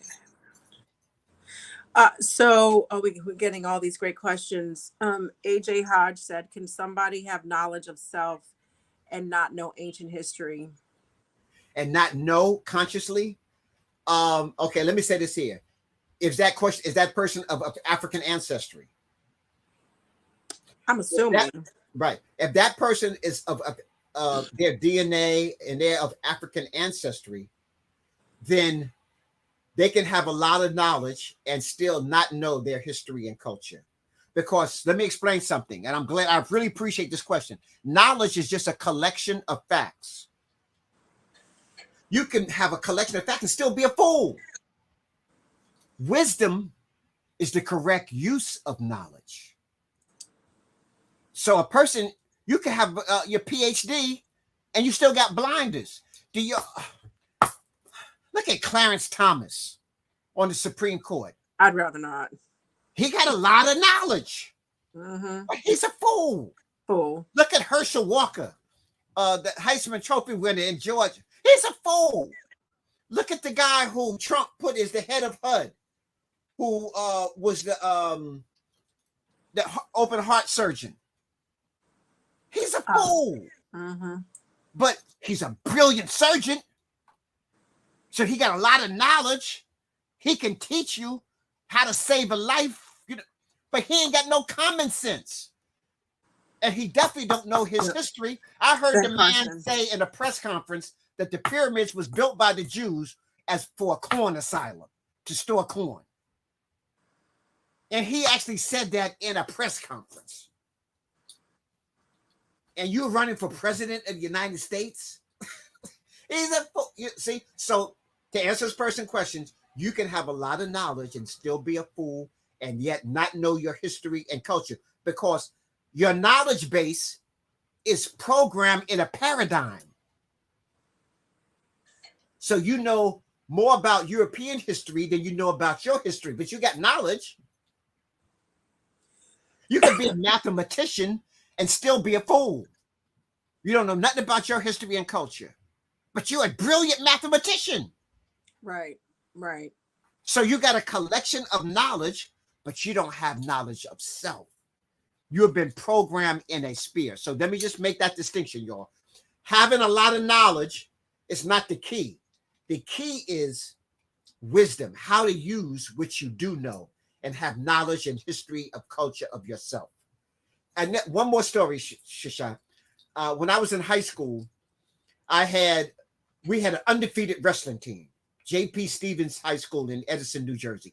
We had this undefeated, my freshman, sophomore, junior, and senior year, 4 years, undefeated, never lost a match. I was Mr. Technician. I had all these moves that I wanted to do on everybody. We had a guy on the team named Peanut. Peanut only knew like 3 moves. Peanut, he grabs you, single leg takedown, put you in a single wing, pin. That's it. And everybody knew what Peanut was going to do. And you couldn't do nothing about it. He was pinning everybody. Same move, single leg. Full half Nelson, single wing, bam, pin. I had all these moves. I'm struggling each, all my 100 moves, So it's not how much you know, it's what you do with what you know. So I learned that from just that, It was good that I knew all these moves and it looked all fancy and everything. And people say, oh man, look at the Mfundishi, what. And meanwhile, Peanut just went out there, grabbed the guy, bam, bam, bam, match over. Peanut. Okay. So it's not how much you know. Peanut didn't have a whole lot of knowledge of the wrestling arena, but he was a master technician of what he knew. Peanut understood wisdom, how to use what you know. So people, it's not how much you know. That's why the majority of millionaires in the world never graduated or even went to college. They got an idea, a collection of knowledge, and then they learned how to make it work. They were the peanuts. Like they got something and they made it work. They took one pair of pants, turned them to hammer pants, and become a millionaire selling hammer pants. Somebody else, a shoe, a sneaker with their name on it, ran with it, multi-millionaire. You take an idea and how do I use it to benefit me and everybody around me? Wisdom. So people are asking. Tone said Peanut understood the assignment. I can't. Peanut understood the assignment. So I see some questions. One question is Isfet a divine part of spirituality? Ancient practices in Kemet performed enemas. I think what we can do, because like those questions are pretty big questions, and I do want to kind of wind Tuesday talk down. I mean, we can bring Baba back because I would like to have him back, and maybe we can go deeper into some of the spirituality of some of the different Neteru and really kind of understand what is spirit. Yes. What is the difference between the Ka and the Ba? What is Isfet? All of, so is Isfet a divine part of spirituality? That's a really good question, but I don't think we have time to do it justice tonight. I can speak with Baba. We can bring him back. Don't tell him, but I can have Baba back, and we can go over some of the major Neteru. I think that would really bring that would give us some knowledge, and then we can use it in a very wise way. Right. So if I can, chapter 4 in my book, Spiritual Warriors Are Healers. The whole chapter is dedicated to spirit, and then chapter 5 is dedicated to spirituality. People think they have spirituality and don't even know what spirit is. Okay, so if I just make a quick if I just read here, spirit is the living mind, the nature, which is all, and all is part of the mind, and the whole cosmic universe is mental. A divine creation of the nature. The word spirit means real essence or the living mind. Remember I said you are your consciousness. You're not your body. You're your consciousness. When the body dies, the consciousness continues to live. Energy cannot be destroyed, only transformed from one state to another. Mm-hmm. Spirit is the energy of nature.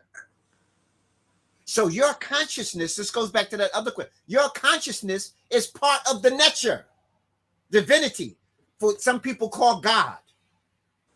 So I know in the Western world, people get upset when people say, I'm God, or I'm God-like, they think that's blasphemy or something. No, in the Kemetic word, we are aspects of the Creator.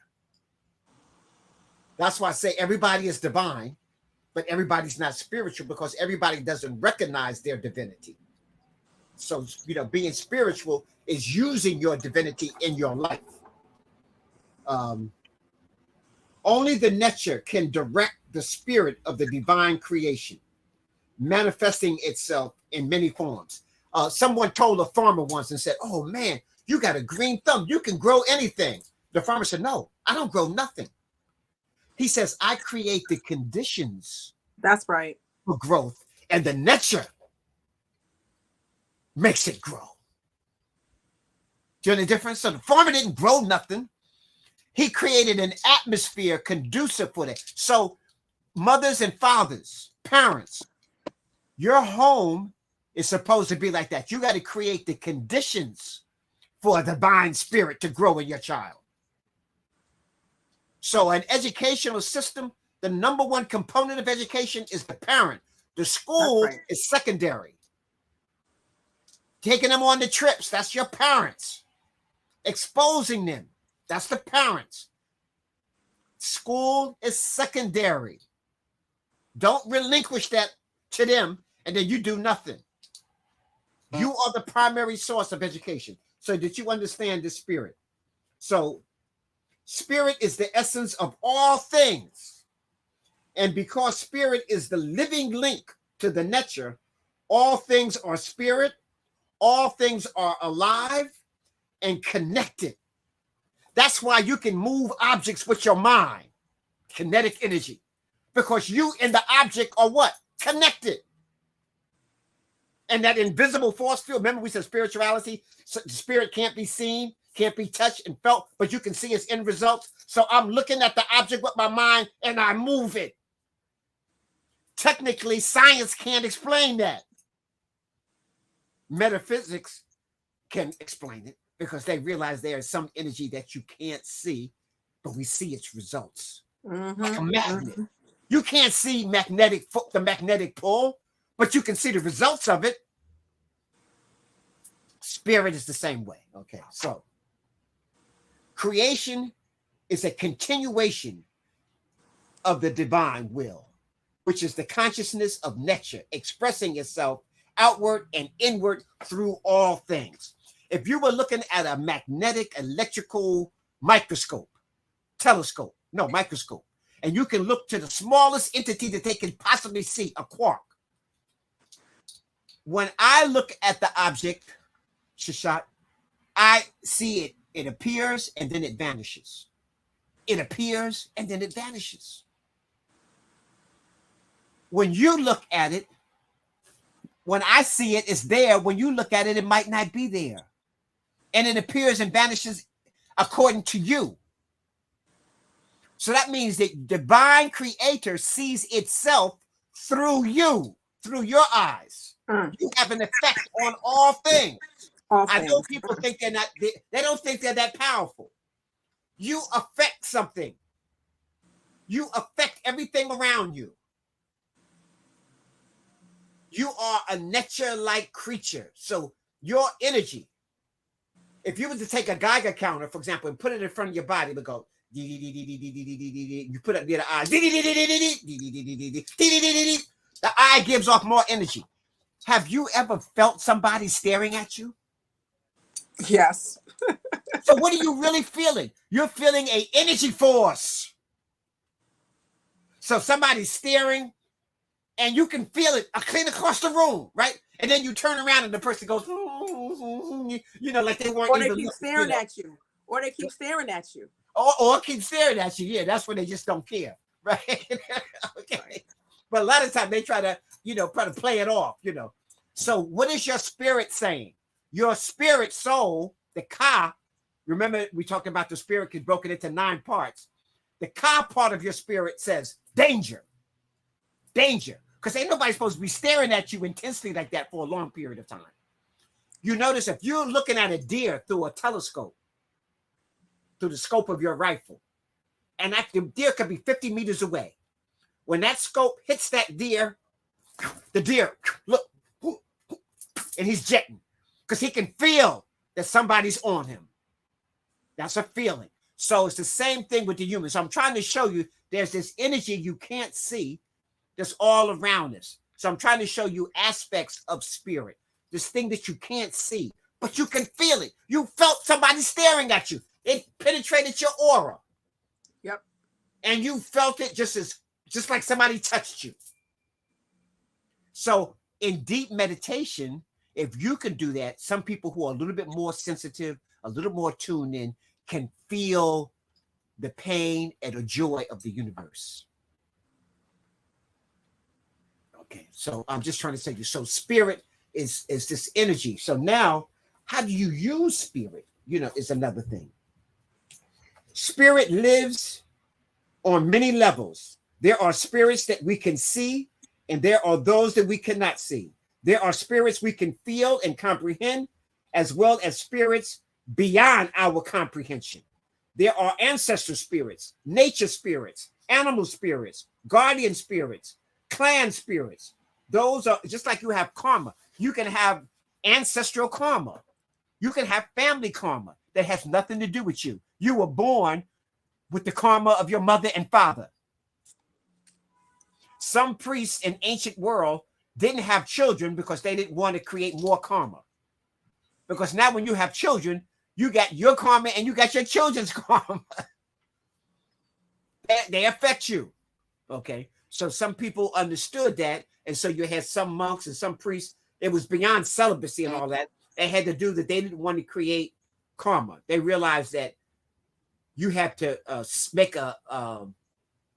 you had to settle your bill at the end of the day. Okay. So that's why people say when you pay attention to something, you buy it. Listen to the play on words. You paid attention. You pay attention to negative things, you bought it. So that negative thing is yours now. You just paid for it. If you keep saying something over and over, giving it that much attention, you just bought it. So that's why positive affirmations are so good. And that's why they say never speak about things you don't want. So don't be talking about how broke you are, or you're going to stay broke. Even if you ain't got no money, don't acknowledge you ain't got no money. Say my funds is coming in. Don't have that disease. There's a disease going around called my funds is low. You don't want the my funds is low disease, okay? So don't when you say stuff like that, that's almost like not a chant, but a spell. It's almost like you're creating the space and environment for it to live in that space. Right. Like, why do we do that? I hear people, they always cussing and using foul words. That's vibrating in your water. Mm-hmm. Water holds more memory than any compound molecule on the planet Earth.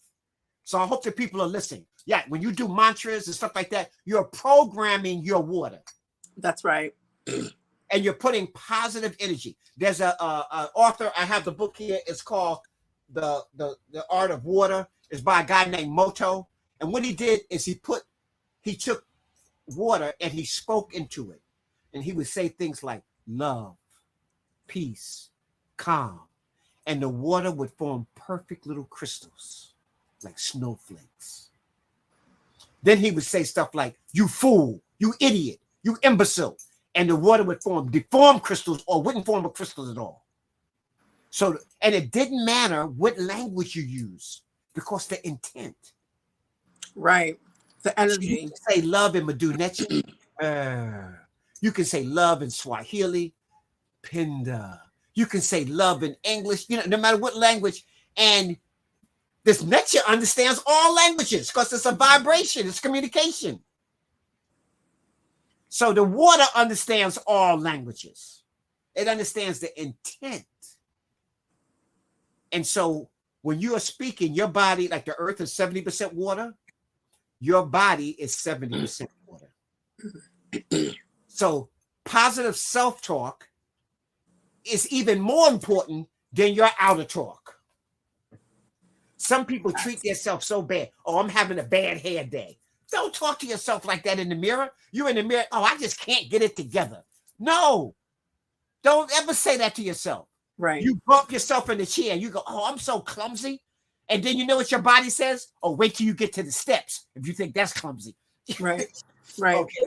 So you speak what you want. You're speaking into your water. You're speaking into the spirit. You're the spirit of the water. So now we're on this word spirit. You understand? You're speaking to the spirit of water and you're programming your water. I can remember my first wife, the first date we went on. So we're in the restaurant.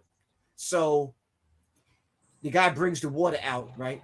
So I take my Ankh and I put it over the water and I go, Mdu Ntr, Mdu Ntr. So she looks at me like I got three heads, right? And she goes, I don't know what you just did, but do it to my water too. Okay. So I'm praying you pray over your food, don't you? So why don't you pray over your water, the most valuable molecule that you can put in your body? I know people saying, boy, Mfundishi's bugging out. No, I'm trying to show you as a spiritual, as a spiritual healer, water is, you got to have your communication with your water. You have a communication with your food. I was 17 years old before I ever ate in a restaurant. Really? Because my parents believed that people who prepare your food should be people who love you. And the intent of love in your food. So I was in the 12th grade, still bringing my lunch to school that my mother made that night or was made for me, You know what, Baba? When I was in elementary school, my mom did not want me to share my food. Don't eat anybody else's food. Don't throw anything away. Like if I ate an apple, half of it, put it back in the lunchbox because she wanted to know exactly what I was eating. How much of my food did you eat? Don't eat anybody else's food. Don't throw anything away. Come back. And part of that is because she just wanted to make sure that I was eating what she was cooking for me. But also there's the intent that the other person has when they are cooking or preparing your food. We're not even talking about who's hot, cleanliness or anything like that. It's right. the You're walking some kitchens in a restaurant and it's a horror story. Mm-hmm. Right. And you're eating that. Or the cook is mad today. His life just left him and he's just slapping stuff together and you're eating all of that. And the animal was traumatized. So that poison and stuff, that traumatization is in the meat. And then you eat the meat. And I don't care if you prayed over or not, you still got the trauma.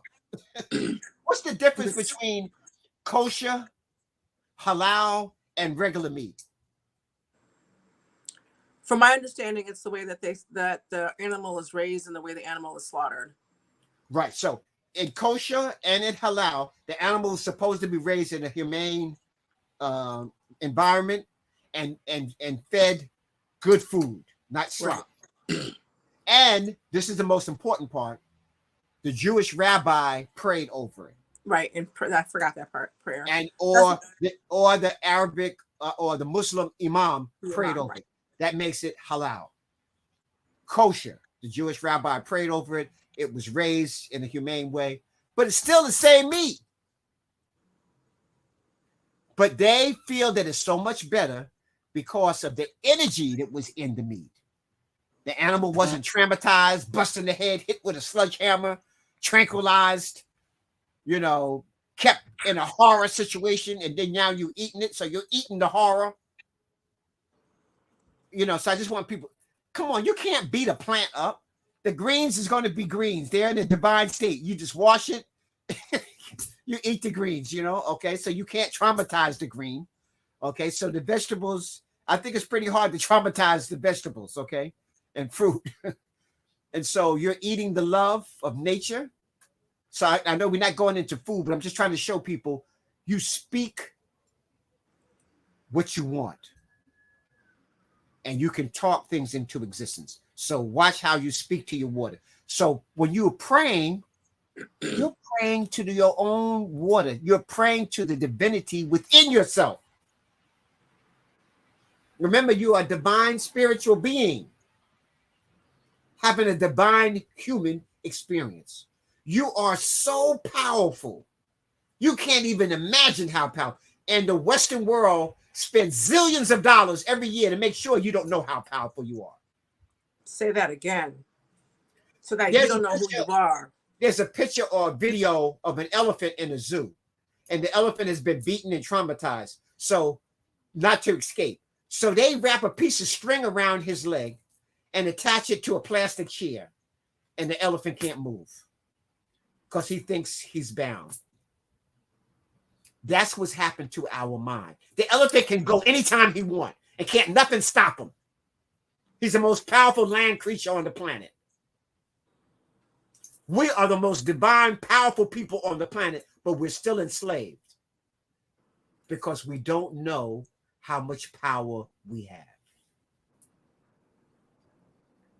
For all intents and purposes, the resilience of African people by itself is one of the most powerful entities on the planet. No other group on the planet could go through the trauma that African people have went through and still smile, laugh, and be outstanding. Right. You know what I'm saying? That's a fact. That's a fact. Traumatized, beaten, and all those things, and still be the best. Everything. We have no clue on who we really are. Mm-hmm. So somebody put the act of killing the animal. Yes, you busting the animal in the head. That traumatization goes all through his body, and then you eat that. Let me explain something. When an animal is killed, a hormone, an enzyme, is released in the body, and it's skirted throughout the whole blood. The whole nervous system in the blood stream, the trauma, boom, goes through every cell in the body of the animal. So if that animal is traumatized, every cell in the body of that animal houses that trauma. When you eat it, you eat the trauma. Now I know people haven't been, hasn't been taught that way and everything, but it's just like every cell in your body understands the love when you talk about it. Mm-hmm. Every cell in your body is reacting to that. When you are traumatized, every cell in your body is reacting to that. And if it's reacting to that over the same way over a long period of time, you begin to see it. You see people, they get 50 years old, and you see the dark lines under their face. You see their face twisted to the side or something like that, because that's the way they're thinking. They got a nasty attitude. By the time they're 50 or 60, the nasty attitude is on their face. Mm-hmm. There's no way they get into their 70s and still look. I know my older brother, when he went to his 50th anniversary, his high school anniversary, he said he couldn't recognize none of the white people. Let me tell you something. Stop, please. He said if they didn't have that little picture from when they graduated on the, on their, he wouldn't know who they were. But everybody knew who he was. He just looked like an older version of himself. No wrinkles, no nothing. He just looked like an older version, gray hair. And he shaved, so you didn't even see the gray hair. So he just looked like an older version of himself, So most people, when they went to their 50th anniversary, were about 70, in the late 60s. And he said he could not recognize 90% of the white people. When I go back to my school, there are some people I just have no idea who they are, and they're all like, "Hi," I'm like, "Hi," and they definitely recognize me. One of the reasons is because I maintained my freshman year in college. I gained 5 pounds the first semester, and I had a conversation with myself. Are we gaining the whole freshman 15? What we doing? What we about to do? We gonna gain all this weight or not? And I said to myself, I will keep the extra 5 pounds, but no more. And I maintained my weight from 18, just turned 18, to about 6 years ago, when I had all the, my aunt died and father died and stuff like that. And now, but now I'm back down to the weight that I was my freshman year in college, because it's a choice. So part of the reason that people look the same or look around is because you maintain your same body weight. And it's really important to have a healthy body weight and to be honest about that with yourself, because your joints aren't supposed to hold all this weight. You don't want to have a whole lot of cholesterol in your body. I mean, it's whatever you're doing, you're already in a cycle of doing it. If you get into a healthy cycle, then you're in a healthy cycle. And it's just as easy to maintain a healthy cycle as it is to maintain a healthy an unhealthy cycle. It's a little bit, you have to put a little bit more thought into a healthy cycle. But let me tell you something. When you walk by a Popeyes, I don't want to eat that. When you see soda and whatever, I ain't trying to eat that, because I'm in a healthy cycle, and it's easier to get into. It's about that thinking. It's about how you think.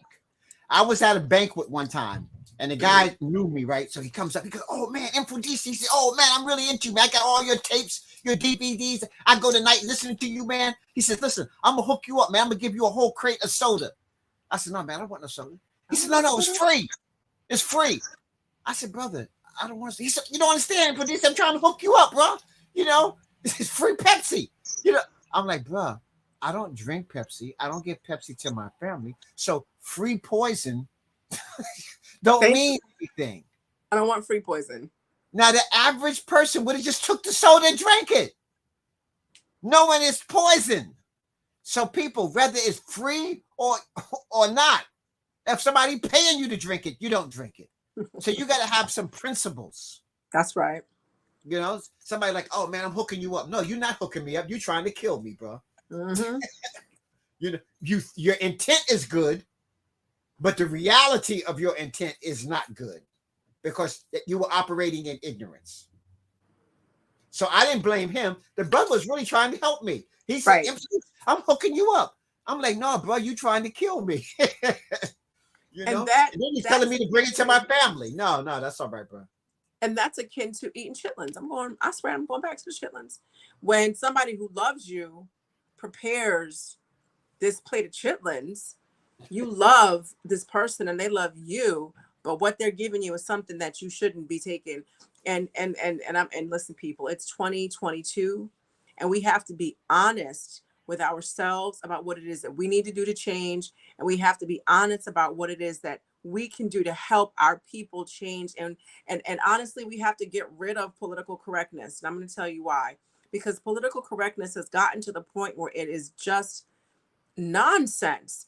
If you, again, can't poop, sleep, or have an erection, you're doing something wrong. If you have excess body weight to the point that your joints hurt, it's because your joints are not designed to hold that weight. It doesn't make you a bad person. It doesn't mean that you're awful. It just means you have to have an honest conversation with yourself to make some changes. Kind of like what we were saying before about being responsible for our own choices. Somebody in the chat put, "That's why meat eaters are more susceptible to fear." Yes, we are ruled in this society by fear. Yeah. fear is society. You know, when you see the police, you're not thinking that that's somebody coming to help you. You're in fear because you know what they do. I know, even as a spiritual warrior, if I'm driving down the highway and I see a police siren behind me, for a second, I think that, oh man, they're coming to get me. I want to have my license with me. All that rushes through my head. The average white person don't think that. You know, so we're being ruled and conditioned by fear, and they're programming you into food. And let me say this: whenever the government gives you free food, that's food that's going to send you to the hospital. That's food that's going to give you diabetes. So you got the free cheese, the free white bread, the free, all of that is going to put you in the hospital. That's part of the whole cycle. So I know y'all love the free food, but almost none of the free food is good. Almost all the free food is GMO or processed.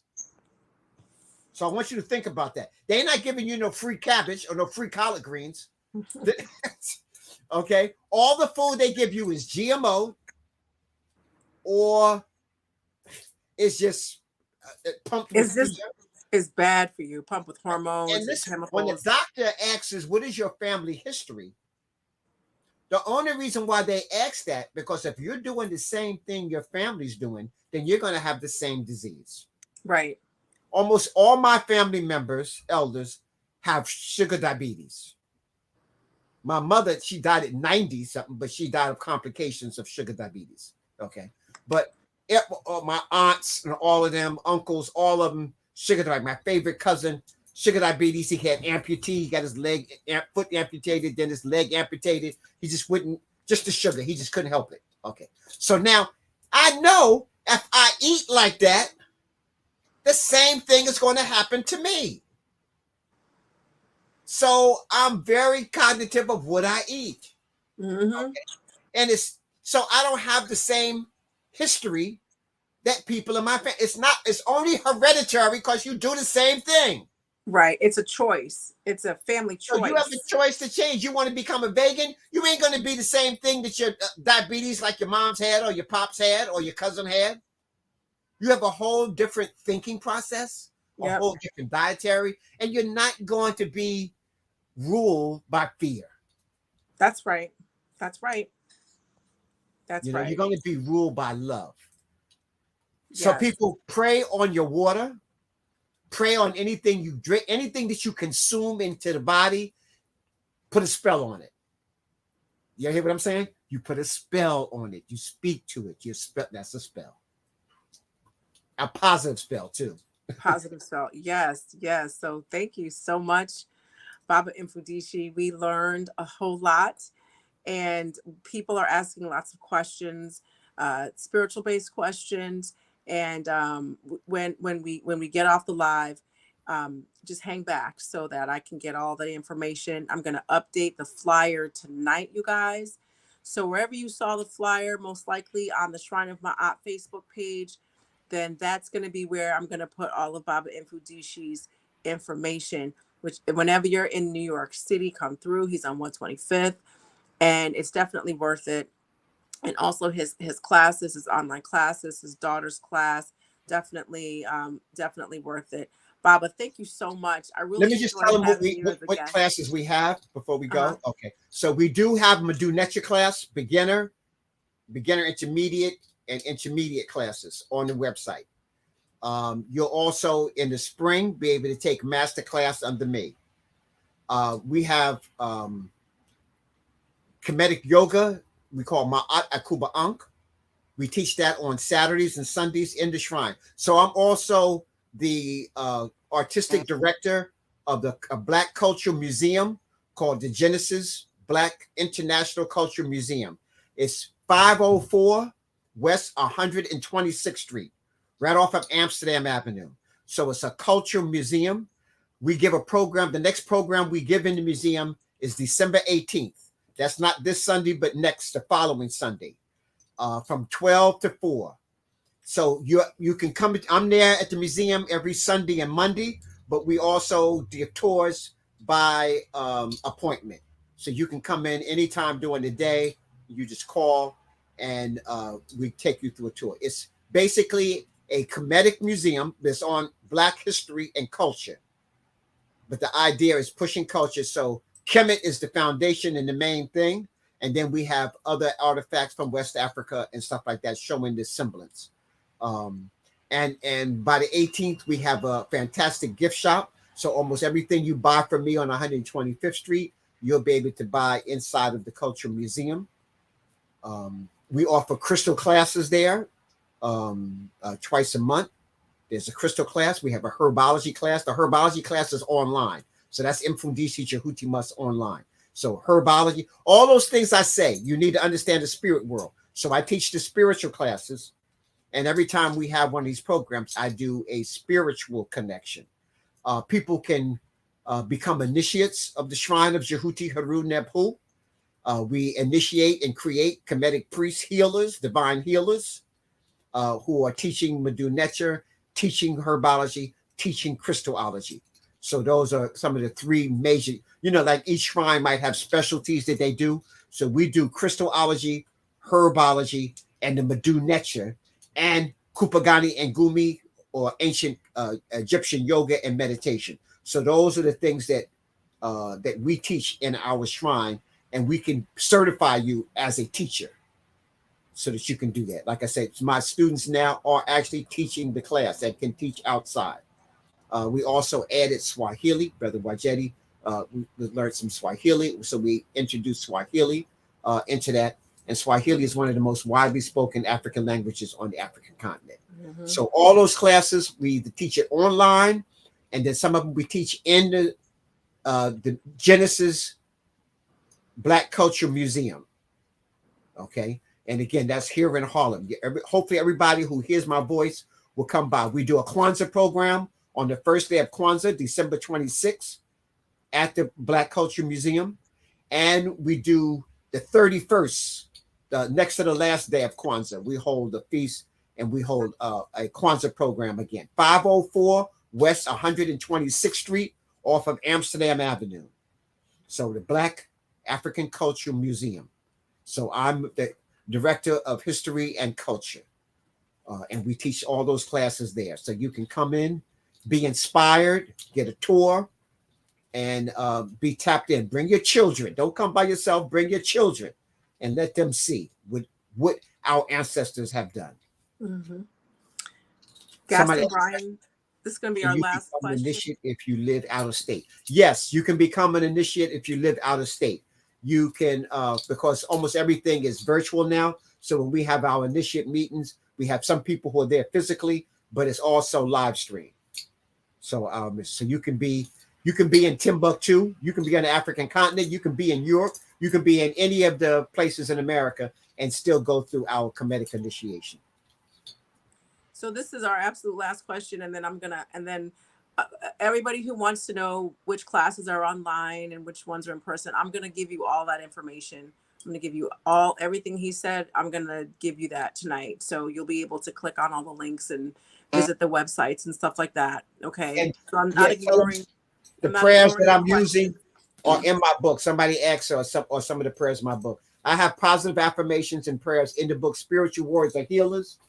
And my latest novel, one of my latest novels, Menchu Hotep and the Spirit of the Magi, I got a lot of Medu Neter in here. I got prayers that's in the Medu Neter in here, not in the written language, but spoken. Like I'll say, Amen Ra Nasut Neter, okay, and things of that nature. So they're in here as well as in my other book.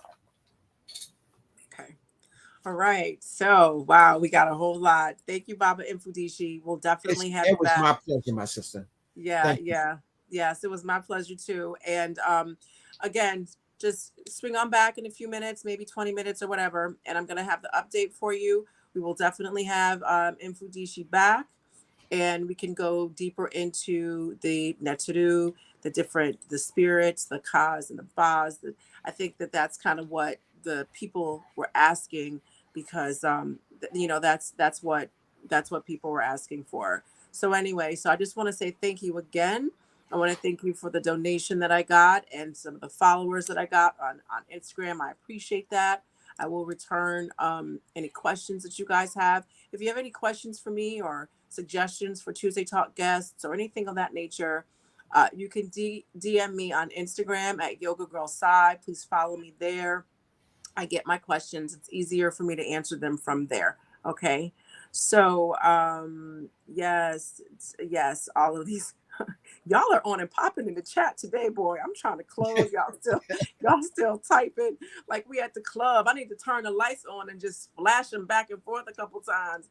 Anyway, so once again, thank you, Baba. Thank you for everybody's here. Baba, just hang back after we end the live, and I will see you all next Tuesday. Shemema'at, Shemematep, and Ankh Uja Seneb. Mdu Ntr.